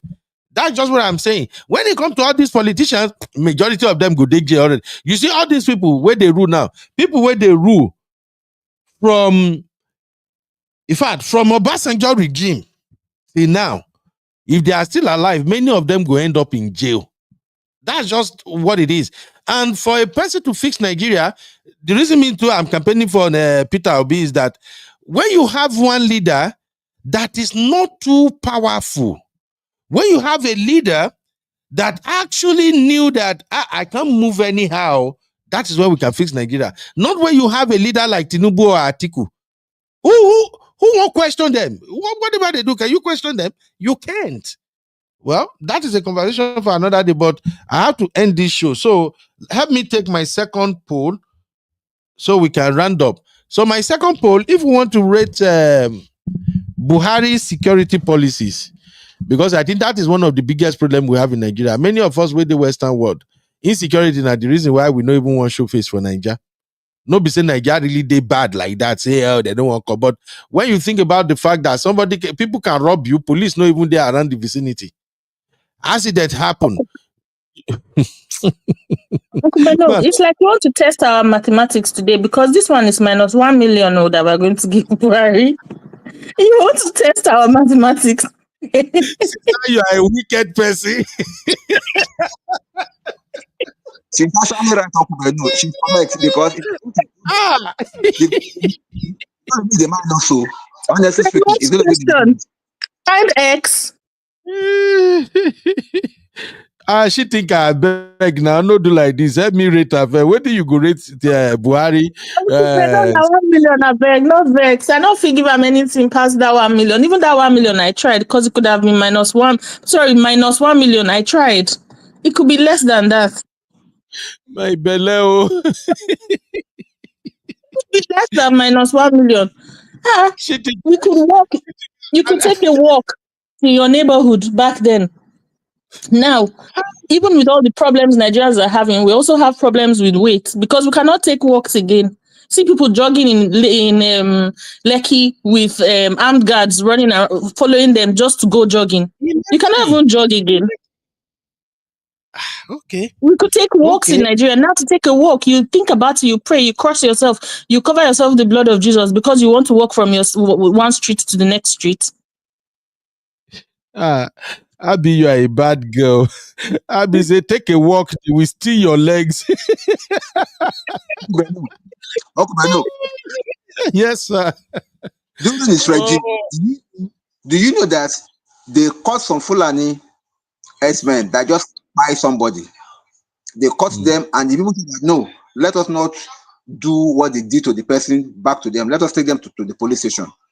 And the next thing, a call came from somewhere that they should release those herdsmen, and the people that came to report, they arrested them and jailed them. That's how bad the security. That was the norm. It was happening back to back, brother Okudayo. It was happening a lot. Is it a lot? Information. I tell you, the news, they help me send a make I go through. This is so hard to believe. During his time, Tinubu that was convicted for anything. Just tell me one. If you can. This is crazy. All right, but we're still gonna vote anyway. I say make una vote. Una turn out to comment. She think you are wrong for what you just do now. My Palmer, how you doing?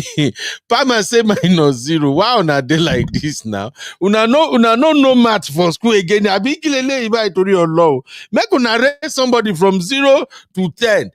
Una no. But you said us make we go find X. Now not be X we carry come give you. Uncle Beno. X minus 1 million. Uncle Beno. Yes, my Abby. You rate it. I'm not tired for How about you rate it for us? Since you know the right rate it for Thank us. you. Uncle Beno, this one, yes, let's flip the question. You answer it. I would like to him 5 on security. 5. Sorry, Uncle Beno, can you say that again? Sorry. I think I missed that. Wait, yes, 5 what? 5 peso was that be 5 kobo. No, I would like to rate him 5 over 10. There is a reason for that. She think I want to all ears. We're all ears, but no, we're cool to hear. But now they make me laugh now. I don't even feel compose myself. No, we will learn something new today. That's why, it's good to be open to learn. Yes. We will learn. So that maybe we too can be more generous in the future. Uncle Daya say -2 million. Why are you people like this? Come on, say -0 and -0. Honey Babe say 0.5. Thank you, Kyari, Honey Babe. Abba. So seriously, I think I can rate him 5 over 10, and the reason I can say 5 over 10 is that during his administration, the insecurity was mainly in the north, 1, and 2, at least he was making effort as at that time. Fulani headsmen and whichever they call themselves, they are not walking to military base and set vehicles on fire by military people. And 3, during his time, Nigerians they can still eat, they can still breathe, Nigerians are still okay. And then 5, I run out of excuse, man. I know verse. Okay, Uncle Beno, sorry, please, can I respond? Let me clear my thoughts very well. So, So I told you, what I'll do is I'll answer on behalf of different regions in Nigeria. You know, I told you I'm from everywhere. So first of all, I'll answer on behalf of Middle Belt Christians. We are giving him a solid -1 million. Middle Belt Christians and Northern Christians. Wow. I will now answer because Middle Belt Christians, Natu, please come and back me up. Because Yeah, yeah. Kingani abundana fada. Kingani nufi. So Middle Belt Christians, we are giving him -1 million. Chitika, you don't carry us good enough. Because I can speak it in Yoruba too. I don't even know which Secondly, answer I go. Nagode, Chitika. Nagode. Now, on behalf of Shia Muslims, they're also giving him -1 million. But the thing about Muslims of all denominations is that they're not going to judge somebody after he's died. So they probably will not want to speak. But in terms of security for Shia Muslims, there was heightened insecurity for Shia Muslims. Now, I want to say that even though Southerners think that the insecurity was not a lot, the people who would think so would be Southerners who lived in major towns and cities. But in the villages and the farms, the insecurity did not start now. Was it not, what's the name of that politician from Ondo that went to his farm about 5 or 6 years ago that was kidnapped? Not Falai, somebody from Ondo, one Baba.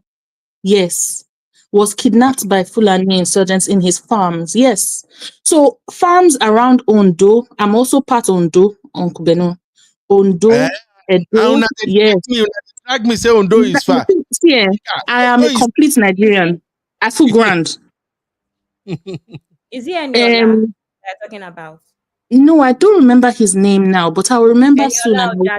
I think, or something. One Babasha, yes, and he was a politician in an earlier government. He was kidnapped. Thankfully, he was released, or he was found. There's somebody I know. Her family member is still being looked for under Buhari, and it was in Ondo that it happened. So then, like I said, because it didn't get to some of the major cities, we're not as aware. But then again, we need to talk about SARS, because SARS was emboldened under Buhari. That's when, if you have dreadlocks, it now became like there was political correctness in terms of your dressing. Like you had to have a certain appearance. If you had locks on your hair, that was a problem. If you were carrying laptop, you have now become a criminal. So even the judicial overreach, now the arm of government that's supposed to be securing lives now became a threat to security. Yeah. You are right, my shit. Thank you, my sister. Where is she taking her from? Sorry, I'm from everywhere. One thing I like about it, is that Natu? That's Natu. Nigerian Hausa is that magana camera?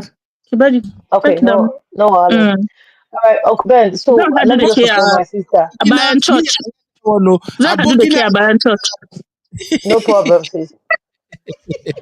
Brother, we're having family meeting, please. I'm joining the family meeting. Carry us go where we don't know. Abokina, rank I wish I was there. That the only one way you know be that. Sanu Desua. Yawa, nagajiya ya iyali, awuni lafiya ya lahadi. Oh my God! I was dozing off when I heard I was dozing off when I heard Citrica switch to outside. I say, hold up. Where's my phone? I was actually born in Kaduna, by the way. Sis, I think I've told you before. Yeah, you said so. I grew up in Kaduna. I grew up in Malali. I went to Capital School and I went to Poly. Yeah. In Jaji. Like, right now, if I drop from Abuja Junction before that bridge, I can trek to Kao. That's how bad I know Kaduna in and out. Wow. From one end to the next, yeah. So just to support what my sister said, even though I don't like talking about the death too much, I think since my dad died, I have some kind of this thing about death when people pass. And I just feel like his children should be given some like little audience to like mourn their father. But just to support what my sister said, I think insecurity thing it grew worse during Buhari's time. So let me tell you what Buhari supporters did to insecurity. There were talks, they were uncontrollable. Every election that Buhari contested for and did not win, there used to be bloodshed. And I remember vividly during one of the elections that he didn't win, that they were tying people and they asked him to talk to his supporters to calm down. Do you know what his response was? He didn't send them. He didn't do anything about it. Yep, I Yeah, remember that. yeah. I remember He that. said he didn't send them. And then the last one between JEG, it was him and Erufai that hired machineries outside Nigeria and brought them. That's why these people are doing things that they're doing in Kaduna and they'll face camera and say the government know who we are and they know where to find Yep. us. They are not Wow. lying. So they brought them that if JEG wins, they will use those machineries to cause disruption. And JEG now conceded. So they didn't know what to do with the machineries. Yep. So they abandoned them. You Yeah. know, Rufai is notorious for doing that. He's notorious for abandoning projects. So those unknown governments were his projects. So when he abandoned them, and then they keep saying, so when Buhari got in government, they had promises that they promised them. So it was only them that know the promises that they made. I think they have promises of giving them land, blah, blah, blah, appointment, and the rest of them. Jesus. And let me tell you, yes, yes. They And let me tell won't you, give foreign and land. I'm not joking. And let me tell you something. You see, I'm telling you, a Hausa man is 1,000 times better than a Fulani man. A Fulani man's mind. Don't forget that those are the descendants of Usman Dan Fodio. So they have something imbibed already in them. Every fight that they fight, every war that they fight, they believe is attached to religion. That's what they've been brainwashed with. That's why sometimes when you see Muslims that are not from the north or are not Fulani, sometimes they don't align because they don't agree with what some of them are doing. Do you understand what I'm saying? So every Yeah. small thing to them is fight, and they'll call it a jihad. Everything is a jihad to them. Even when you go and ask some of them now what's a jihad, they can't explain to you because they don't know what it is. So, and then the worst one again is the one that did not go to school. So that one that didn't go to school, anything that Malam said, that's what it is. Because he can't read and write. So he can't even read the Quran for himself. So he does not even know that the Quran has told him to educate himself. Do you understand what I'm saying? But whatever Yeah. Malam says, that's what it is. So when they couldn't control the machineries, so Sharif, the former governor of Borno State, and their Shatima them, they have their own Boko Haram boys. These Boko Haram boys are different from the bandits. So the Boko Haram boys are, yes, they are the sheriff boys from Borno. They are their political talks. So when they left office, they didn't know what to do with the boys because money was not coming. They are not funding them, and the boys decided to go wayward, and they started doing what they are doing in Borno. So those bandit ones are those Erufai and their Buhari boys, and they are here making videos online. If you see one video of money, raw cash, wallahi, that raw cash fit reach 1 billion. Raw cash of money inside bags. They were making videos. You want to tell me that you know how to trace VDM and go and catch him, but you don't know how to use the social media and go and trace bandit and catch them. They know where they're. That's what they tell you. They see all the time on video. They know who we are. So I think Buhari made what people wanted Buhari to rule because they thought JG was not doing anything after the Sheriff boys, the Boko Haram boys now at that time took over Borno, all those areas on in that side, and the think JG was not doing anything. So they said that because Buhari was an ex-military man and is a no-nonsense person, he will come and fix it. That was the idea that they had in their head. Let me know, like that was the Remember idea the that time they they were had in their saying body language, that if he comes, his yes. body language will correct their behavior. Exactly. So let me not lie, I was one of the people that supported Buhari in the first regime. So that was the idea that we had in our head that because they're ex-military man, if he comes, going to wipe away all the nonsense. And when he came, it was the other way around. Do you understand? So it's just like your son want to marry somebody, say, this one, she comes, she'll fix this thing, she'll fix that. When she comes, she'll not tell that you can't sit on the cushion, sit on the floor. You can't drink from the cup, drink pure water from the leather. That's what happened in Buhari's case. And so it was he made the situation worse. They thought he was going to make it better, but he made it worse. with the machineries that he brought and El-Rufai them. And then to make it worse again, El-Rufai was paying the bandits not to buy people. I don't know what that means, but he has said it on TV so many times. Yeah, he said it on TV. So That he's met with them, he's negotiated with them, he's paid them. Well, I don't know how I that think, works for us. Mr. Natu, before I let you go, ma, yes, sir. this show is 2 hours 35 minutes already. I don't even know say it go reach like this. I just say maybe we just look into Buhari's scenario. But before I let you go, Sister Natu, how would you rate his security policies on a scale of 1 to? No, give me negative. Shitika and I'm sorry. It's going to be negative, please. Because he made it worse. You're talking about security. He made it worse. Natu, this is simple mathematics from 1 to my math teacher died for school. Leave me. Let's go in the minus. There's nothing you can tell me about it because I live in the north. Do you understand when I'm telling you, do you understand the fear of you just be seeing updates on Facebook? They have entered this area. You'll be texting your people if they are. You understand that fear? Do you really understand that fear? Yeah. Almost, it was not funny. It was not funny. I'm telling you. But even Muslims, Christians, it wasn't restricted to any. Everybody felt it. No, it was not. Yes. Yeah. Everybody. So, if you were traveling from Kaduna to Zaria, you'll be holding your breath. If your family's any of your loved ones wants to get on that road, I have a friend. He was kidnapped. Everybody that was taken with him died. He was the only one, and I had to be on that road some months after, a month or two after he was released. When I saw his eyes, it was sunken. Me myself, I was praying for myself, because I was always that was my route. I was always on that road, and then I went there. I had to try. I went back home, so I went on that road soon after my friend was released. Do you know how we were praying and just holding our breaths for his life? And then even after the train, the same thing now. You always be holding your breath. Then the train, there was the incident on the train. Yeah. Do you know that train incident? One of my friend that left America to go to Nigeria to see his wife because he found that her green card was not ready. He was in that train, him and his wife. If he recount the incident for you, and he even told me, he don't know how they found themselves safe, but he was in that train. I know somebody, Rijo Shekari, he was shot in the hand or something like that. He's my friend. He is my friend. The person just mentioned Hanatsu. Okay, see. I was just going to say he took a hit. About it. You're not lying. He took a hit. Yeah, he took a hit. Wow. Oh wow! I think Buhari really disappointed a lot of people. To be frank, as much as I understand people's annoyance now over his death and everything, but I mean he's gone. What are you gonna do about it? Do you understand? I know he brought us to where we are, but hey. Yeah. Okay.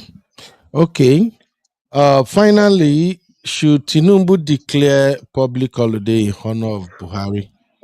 Why? Abby. No, because you say why now? We still human.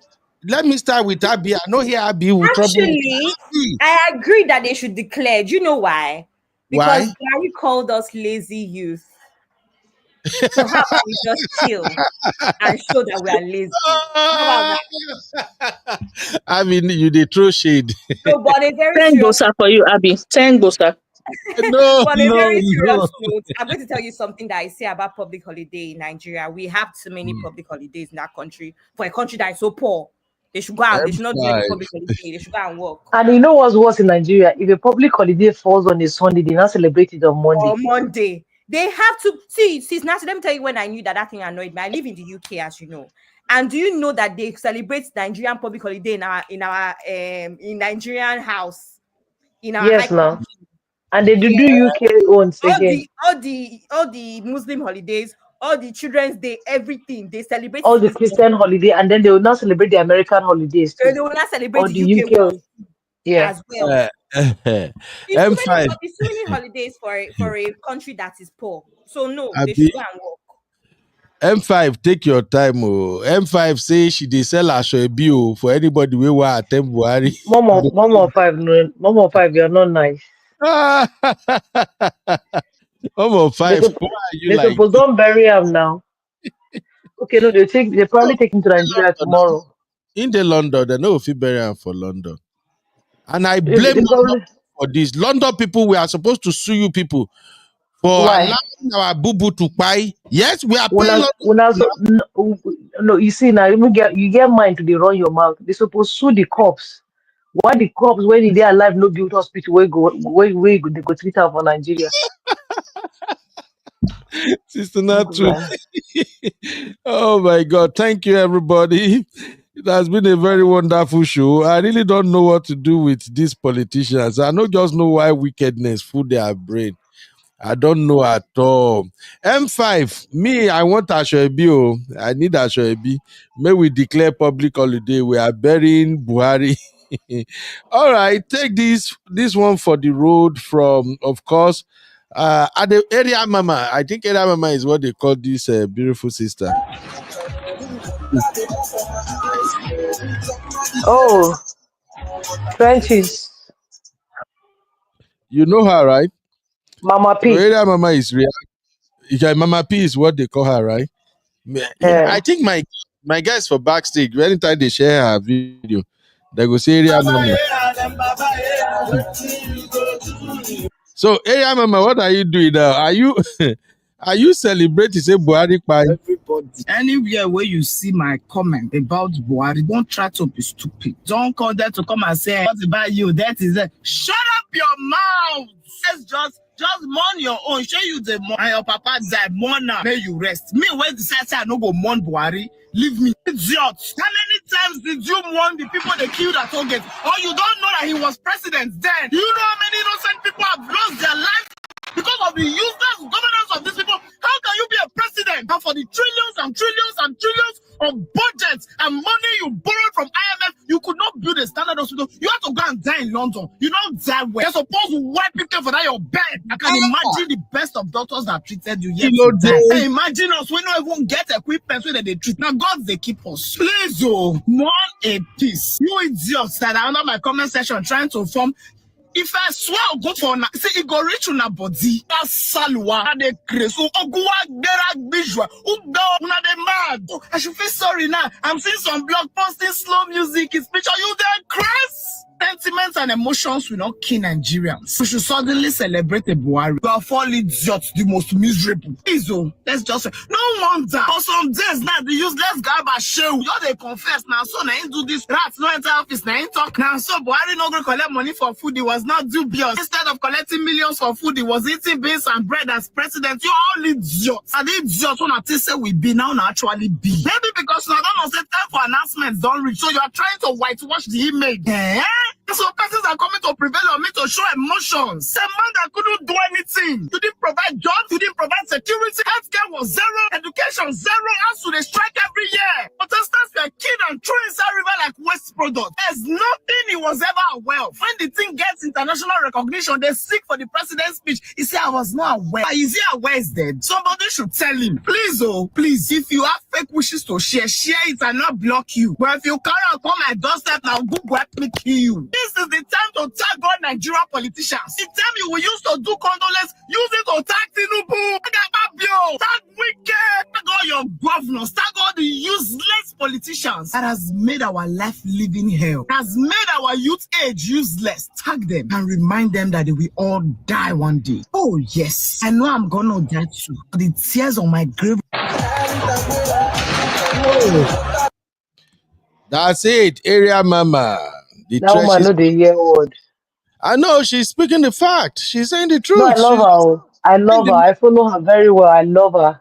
Eh? Let me tell you, I love her. You agree with what she said, right, Sister Natu?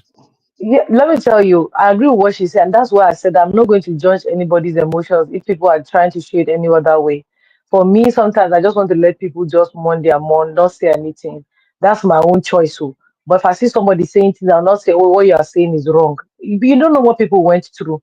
You understand what I'm saying? From the ones that they hold their benefit after retirement, how many years they didn't pay them. Like, let me tell you, that guy, I don't know what version of Tinubu he is, of Emiloko, because he got there, he didn't have a manifesto, he didn't know what he wanted to do as the president, he didn't know why he was there. He's just a president. Mm-hmm. He was just a figurehead. I'm telling you. So he didn't know what he was doing there. People just put him there because he has supporters. But that's not what he's supposed to be. Do you understand what I'm saying? Oh, he's an ex-military man. If he goes there, he'll fix everything. Let's put him. That's why they put him. The Baba got there. He didn't know what to do as a president. He didn't know his left from his right. He didn't know what to do. His family were just cashing out left, right, and center in their government. Yes, he wasn't collecting. They say he was not collecting bribe. I believe them, but his family, they cashed out. Abi, They cashed out. so Yeah, they say cashed out, of course. the thing enter in wife head. In wife, Oh, the flog blogger. May yeah, God help us anyway. yeah. Tinka, do you agree Ah, with Area Mama? is it not, sorry, before she think I chicken, it's not the same thing Ture Yaradua did. Anybody knows her now. Ture P pass for market, nobody go know say na her. That's what Mama P is saying. That you need to tag this politician, let it be click in their head. That Yeah. all this wealth that you are amassing, that when you're going down, it's not gonna go with you. How can you leave a whole Nigeria, a whole president? You serve 8 years. You don't have a good hospital for them. They have to take you out of the country to go treat you. So what if the person that don't have money to go out of the country to be treated? You understand what I'm saying? So honestly, it's just pathetic. It's sick. It's Yeah. sick. And I hope the politicians will learn because I feel like people like they are Fabio, then they just feel like they no go pie. You understand what I'm saying? But Yeah. it is what it is. Thank you. She Tinka, you agree with Area Mama? Uncle Beno, how will I disagree with her? What leg do I have to stand on and disagree with her? The thing is, everybody has their pain from those 8 years. Everybody felt, they say he who wears the shoe, how it pinches you. Different Yeah. people experience different things. Some families, whether it's your benefits that you were supposed to collect that you did not get, whether it is your rights that are supposed to accrue to you that did not accrue, or you lost one thing or you lost to another, or you lost a person. Uncle Beno, I know too much to disagree with her. From even the times when he lost his I remember 2011 when he lost the presidential bid, Yeah. and there were riots in Jos. I have a friend, his cousins were they were coppers in Jos, and because of the riots, they were quiet. They were quiet in front of their aunt that they stayed with, my friend's mother. Just young coppers from the south who were in Jos, who have no business, but because his supporters are enraged that he lost. So the thing is, we can't tell people how to feel when you do, like, you can't beat a child and tell the child not to cry. When you live a certain way, in law there's something they say a person is presumed to have intended the natural consequences of their deliberate actions. Yeah. So if you took some deliberate actions, you can't tell people, oh, I didn't mean for this to be the consequence of it. That's the natural consequence of it. Thank you. So God rest his soul, God help his family, and God heal Nigeria. That's all. Thank you. M5 say Biko swear Ogun for them. Honey Babe say fact, and M5 say she agree with Area Mama. Princess Kerry said, I agree with her. She don't speak my mind because I dey fear DSS. May they no come arrest me for my house. Honey Babe say totally agreed. All right. So as we're leaving, these are just some other few reactions. Renu, how many persons have been Renu for here? Renu, I think Abby, you should know Renu. Renu is very popular on X. So Renu Dwala, She's a uh, good yeah, person. she shared this. Renu say for the victims of Lekki Toll Gate massacre, for the Shia Muslims massacred in Zaria. Oh, these are the things Sister Nato and Sister Shitinka spoke about too. Okay, for the Shia Muslim massacred in Zaria, for the mass poverty and inflation, for the corruption that flourished, for the school children abducted, for the clampdown on dissent, for the Middle Belt genocides, for the enabled terrorism, for all the lives lost and dreams buried in your 8 years of terror. You won't rest well. Jesus. Oh boy. Tell your papa for politics to do well. Oh. And people are replying to Renu's post. Somebody say you are next in line. We don't know who that meant for. But Biggie said, at official Asiwaju Bat, what are you waiting for? Your colleague has gone. Please follow him and rest. Oh my goodness. Joker said, one more Father Lord, one more. Famous said, with all due respect, sir, you are next in line. Who are they referring to here? When I know who that they refer to here, I think they are replying to Bat. I think Bat sent a message or something. It's in plenty, Jare. Tosin, make una rest. I'm actually in our backstage right now. Those are what my girls they share all the time. They share things. I don't tire for them. Okay, this one is saying President Buhari passing could make the capture of the North a bit complex for APC. Well, we'll have time to do more political shows. Thank you for everyone who helped me make this make sense. Okudayo, I know you went to celebrate Chelsea and PSG. I look at the result. Chelsea won already. Chelsea is leading 3-0. I mean, they don't equalize. So for those who are following the game, Chelsea is winning. And in case you don't know, I'm a Chelsea fan. Oh Una my goodness. There you yeah, go. I say we be Agbero, I don't care. I won't change. Even though una plant one Arsenal and Man U fan inside my house, when no they let me breathe. I never see woman where they join club when no be husband club before. She did Arsenal, she Uncle Ben. they Uncle Ben, you and my husband did the same WhatsApp group. My husband and my you fan. Everything I think me I be Arsenal, you go say, I don't know how woman go the support club when you be a husband club. You know you are married, you're supposed to be one, bros. Stay in your lane.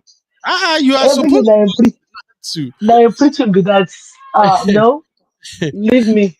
Ah, my wife make watching Chelsea match. They make her frustrating for me, especially if they beat us. Oh my God, women, make una dey learn. This is what we are trying to teach you, African women. Support your husband. Make una know they stubborn. Eh? Now to frustrate me, now him push my wife go join Arsenal and Man U. Who they join two club at the same time? But anyway, we, we go discuss that another day. Uncle Dayo, thank you for coming back. Uncle Dayo, the final thing we consider is should Tinubu declare a national holiday in honor of Buhari? Your own take, real quick. Sister Nat to say no, and Sister Abby say I think she think I said no too. So, what's your take? Unfortunately, they will. But if I can have my it's no need for me. We It's no need. we know hear you well, sir. I am saying, unfortunately, it's a no for me. But they are going to declare it. It's not the Okay, we can't hear you well, but Uncle Dayo he said, unfortunately for him, it's a no for him, but they are going to declare a public holiday. I bet make una enjoy on a holiday if they declare am biko. Me, I like public holiday. Make they declare and make una rest. At least make una take that one do una take that one compensate on herself for surviving Buhari. Now they deal with Tinubu. However, my own final problem with in all of this is that Buhari, he give us Tinubu, he can't escape. No, That's he what. didn't give us Tinubu. Buhari didn't want Tinubu. He did not want Tinubu. Somebody said, why would Buhari try to escape Tinubu economy? And Tinubu, if you look at my screen now, see the way Tinubu just put hand for cheek, they look say, you are playing. We are gonna be here till 2027. Thank you, my sisters. I be your final take and make we they leave the studio small. Thank you. May his soul rest in peace now. It's not me that's collecting his soul. Anything that wants to happen to his soul should happen. But personally, let his soul rest in peace.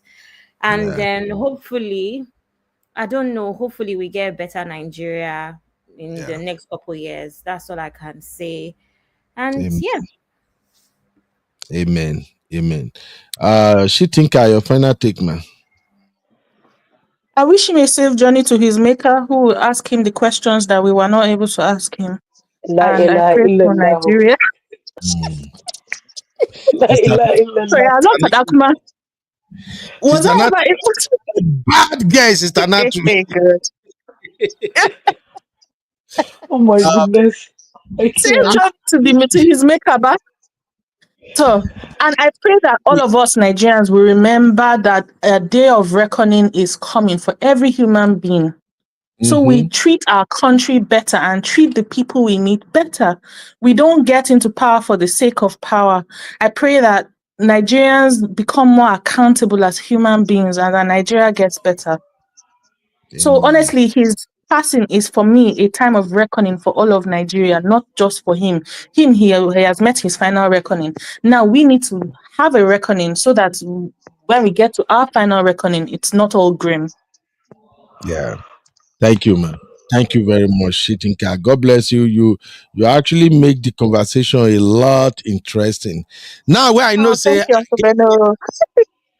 I guess it's that way sabi politics. Ejo ti bere. Now we go talk. I like politics. Uncle Beno, So, that's grand. I did for you. thank you, my sister. Politics is fun, but I just feel like, real fam. This my real. Non-Nigerian politics. They give headache. Now, American politics is looking a lot like Nigerian politics. It's just that I fear say if I talk what's in my mind, they're not go green me make I enter our country again. But we got to watch now.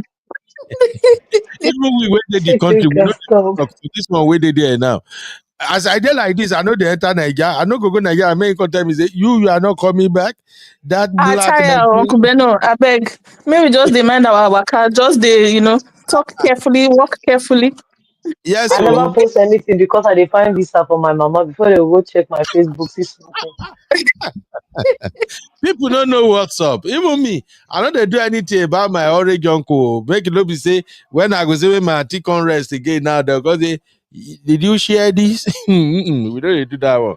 But thank you, Shitinka. God bless you, my sister. I'll see you guys in the next one. Sister Natu, my All own my sisters, they crack me up. Shitinka is something else. Oh my goodness. Shitinka, I don't feel prayer today. Let's say a word of prayer for her before we continue, before I say what I have to say. You know, actually, I wish I knew how to pray in Islam or in Hausa language. You know that Muslim prayer? Inna lillahi. Inna lillahi wa inna ilaihi raji'un. I would have prayed for Buhari, but I know Sabi. Maybe I'll go Google that. Then as Abby has said, right? I'll concur to Abby because you know what's funny? Sometimes when people get to like their last days and they know that they are going, they make peace with their maker and all the mistake that they have done. And you know, God is a merciful God. You understand what I'm saying? He's not going to be like us. So we don't know how his last days were. But like she think has said that she wishes him safe journey to his maker who go ask you questions, but he's gone. And the sad thing is that Nigerian politicians, nothing ever clicks in their head. Though. You think that they will have sense after this one, they will not have sense. They will do more. Like Sister Wiki has been. I even hear say that one wait they me do there no verse. Where you see Peter Obi and Akpabio, so I hear say that one wait they me do say himself they sick now. At the year they always not they sick long time. Not they sick, but you know when you have money now, they go they pump things for you. When Buhari start Government, they say Buhari no go last. They want to give us a ban. Buhari last 8 years finish before him pie. You understand? So fresh. Just like Balabu is looking fresher now. Exactly. Yeah, all these vitamins, IV that you get.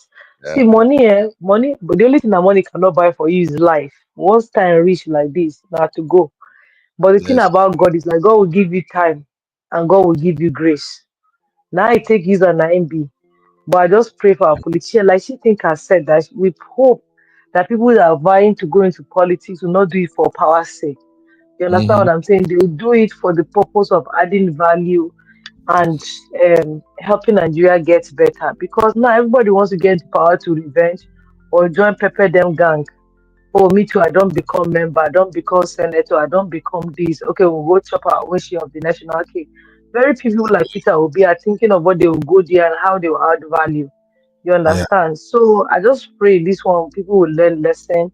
People, you make people to like rethink their path, rethink what they are doing, and see how they can have value. I pray. But for his family, I pray that God will console them because this is their father before Mhm. anything else, you know.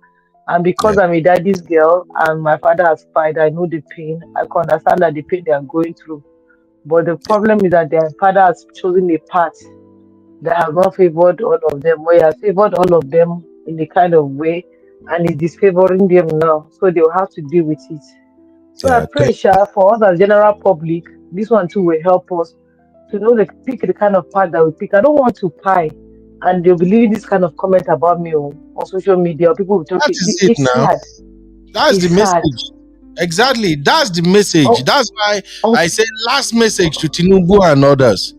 Uncle Eh? Ben, when my papa pie, if you hear the kind testimonies we will hear, now that time we know how far money they go. Every day, people go they say no get money. You know what this one they do? If they pay people school fees, hospital bill, if they enroll them for vocational training, if they buy borehole for church, we're going to tell us saying broke. But when you hear testimonies, yeah, so this man rich like this, we don't know. You Mhm. understand what I'm saying? Those are the kind of testimonies you want to hear. You understand? So I just pray, even in our own life, in our own small world, I pray we'll be able to make good decisions that will leave a lasting legacy for our family, that our family can carry our name and go to the bank and get money with it. Not Amen. be hearing all of these things that people are hearing and saying they contributed because if you hear it, people have to tell you what they went through insecurity during Buhari's time. People that were losing their home, people that built one of my in-laws built a mansion. He had to leave that house and go and live in one kurukere in Abuja because they were hunting for his life. Do you understand? And they didn't do anything to fix it. Everybody now had power. DSS had power to arrest people. Road safety had power to arrest people. Vehicle inspector had power to arrest people. Everybody has that power to do everything. Even civil defense was carrying GUN. It wasn't hard enough. It was not hard enough. But God will help us. God will Amen. help us. Amen. Thank you, Sister Natu. Thank you. Yes. Thank you, Sister Natu. Thank you, Shitinka. I'll see you, my sisters, in the next one. God bless you, man. I really appreciate your time here. Eshegon. Shitinka. No, they made me they laugh. Oh, Shitinka. Shitinka just call me here. Just they drop bombshells. Thank you, ma. Hey, Sheyi, how you doing? How long the day? Yeah, I saw the news, Sheyi. Awujale also went to join his ancestors today. Yes, Sheyi, I saw the news. And for those who don't know, Awujale is actually a close friend to Buhari.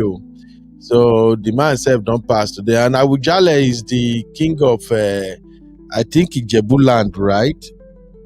I think he's king of Ijebu land. Sheyi, is that right? Yeah, I think Awujale is king of Ijebu.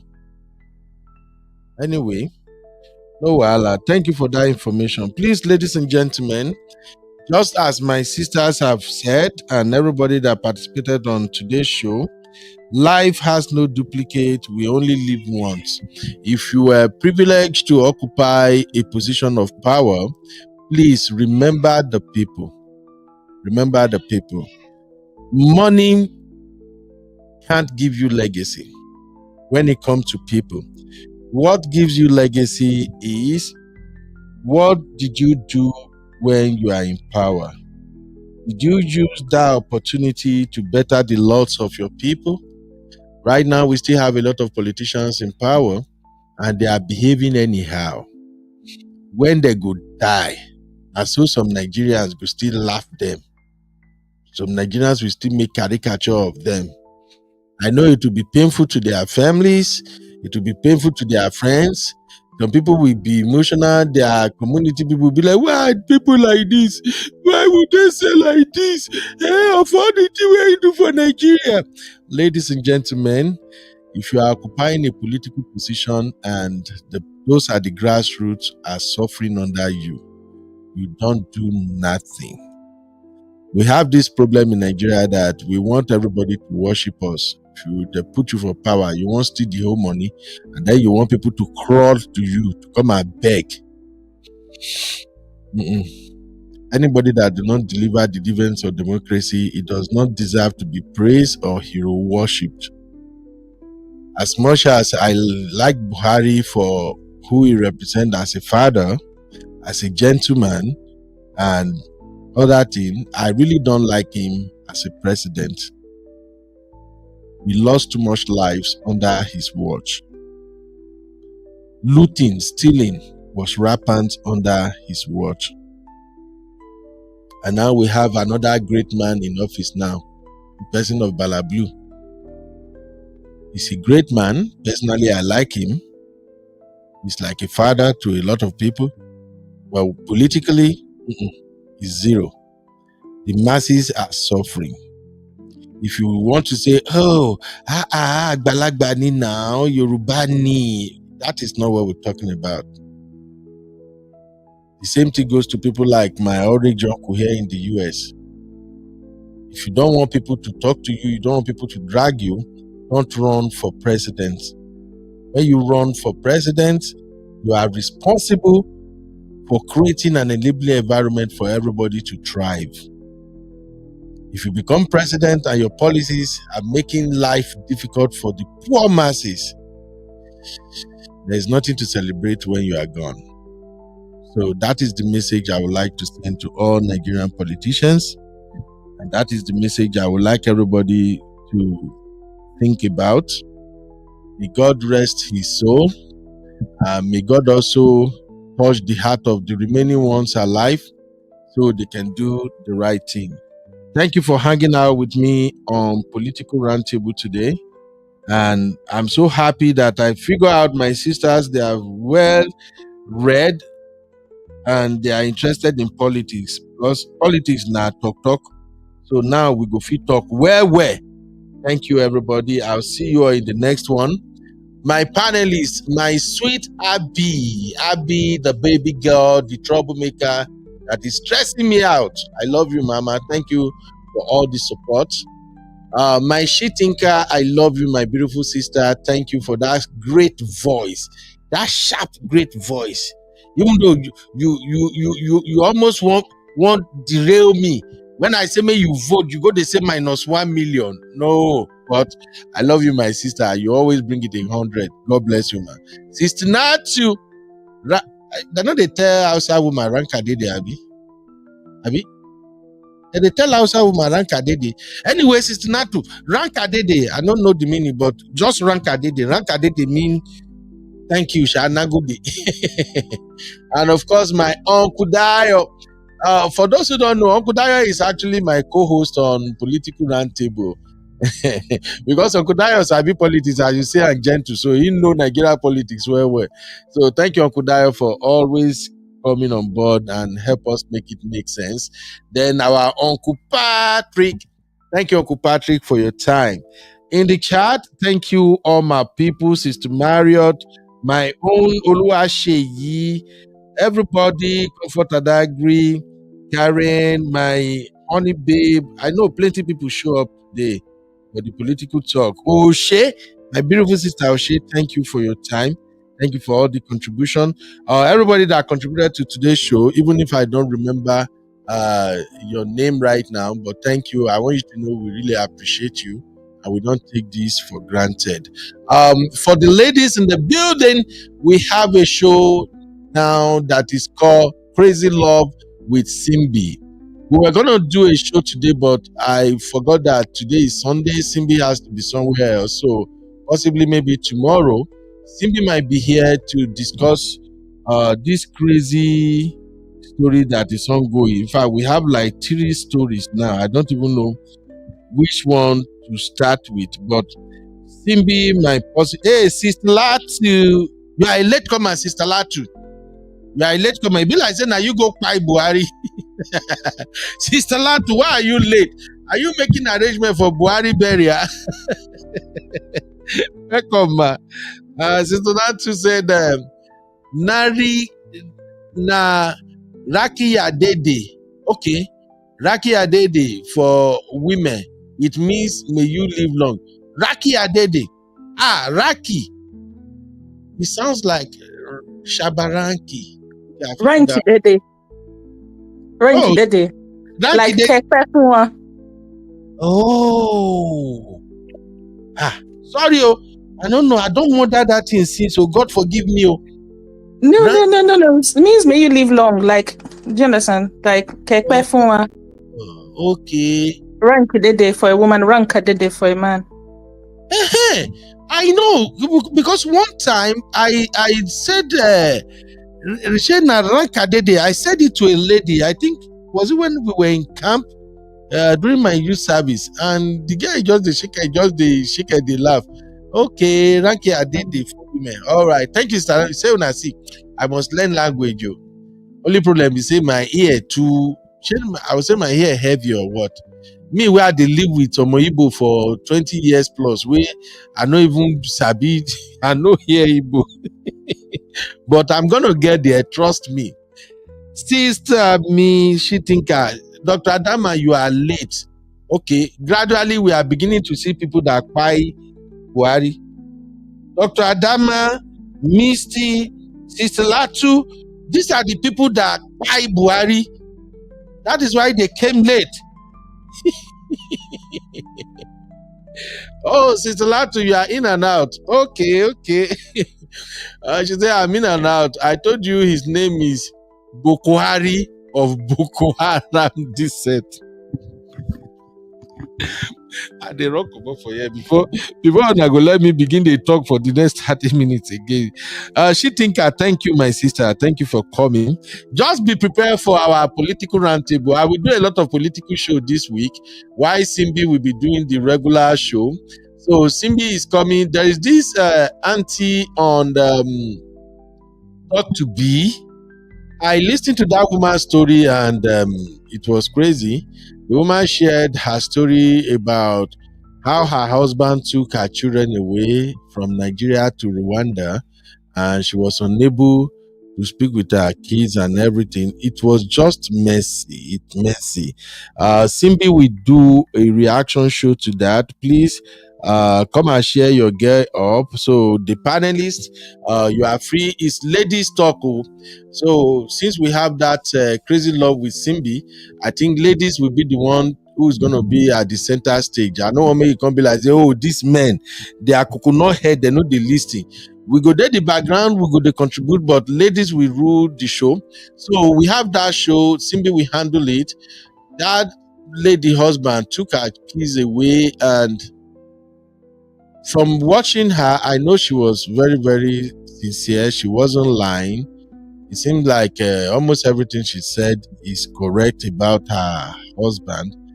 But the question bothering me is just like, what is it with some Nigerian men these days that when they divorce, or some of them, they will just disappear and took the keys away from their wife, especially at that tender age of 4, 5, 6, 7.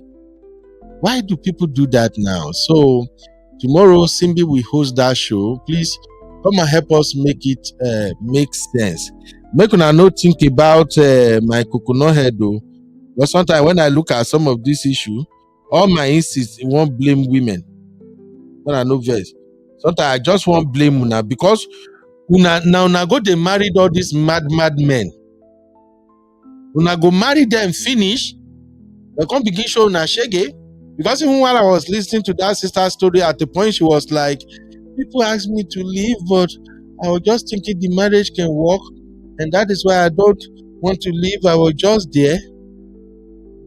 And I look at her like, now waiting at the talk with this. You see your husband is moving like a madman. She even admits at the point that the man has been cheating. The man go get girlfriend. He said the man even tell her. That is her husband though.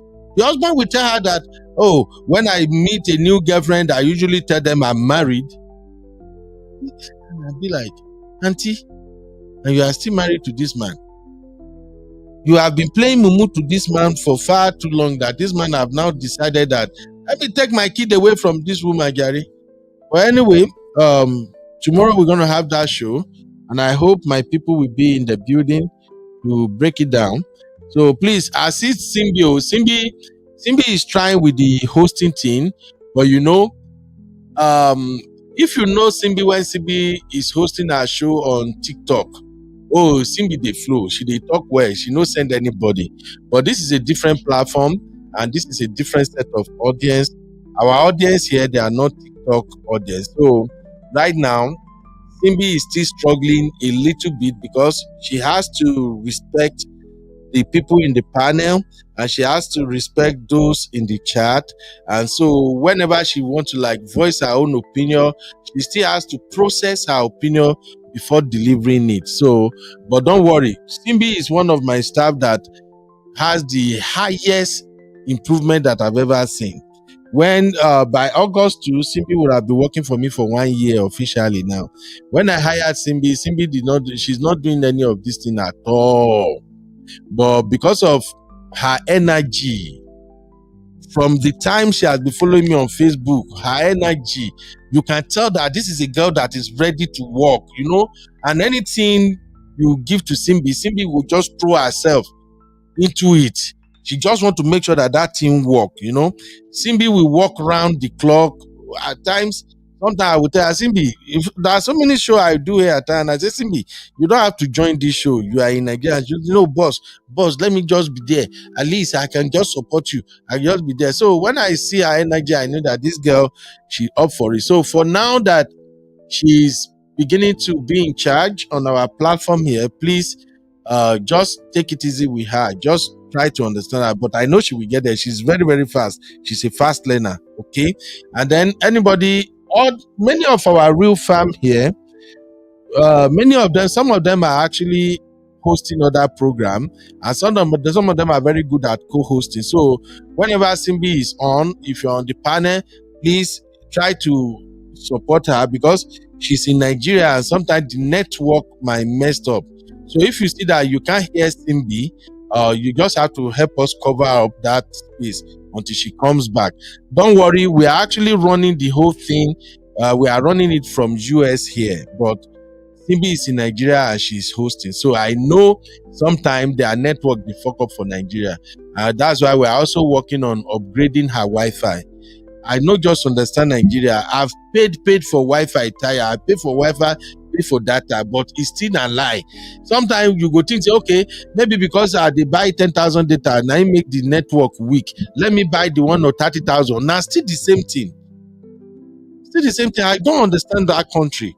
So please, if you are on our show, you are on the panel, please co-host with my girl. All right. Dr. Adama get her own show. Dr. Adama is good at hosting and all that. CC, Abby, many of our real fam here, they are really good at co-hosting. So, but I'm just saying it so that when CB is on and I'm not there or something, and you notice that maybe she's in and out or something, you just have to immediately assume that you guys are hosting the show together. So you ladies do your thing. We will be men. We go do our thing.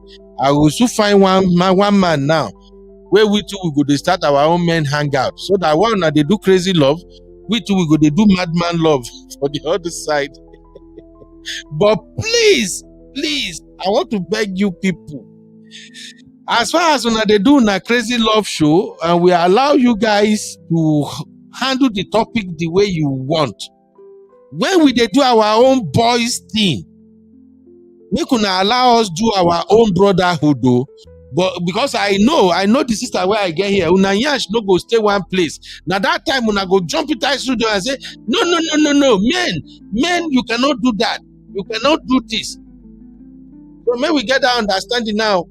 Una go do a crazy love show, we go contribute, but we go not see nothing. But when we do our own, Abby, no can talk, say, thinking like that is misogynistic. And CC, don't come and tell us that you guys are not chauvinistic. We're not doing that, though. Thank you, my sister. She thinker, thank you for hanging out with me this long, my sister. God bless you, man. Thank you, everybody. Dr. Adama, the latecomer, thank you. My Misty, thank you. Thank you, everybody. I'll see you in the next one. My name is Benuru. I promise you, I will not be a coconut head.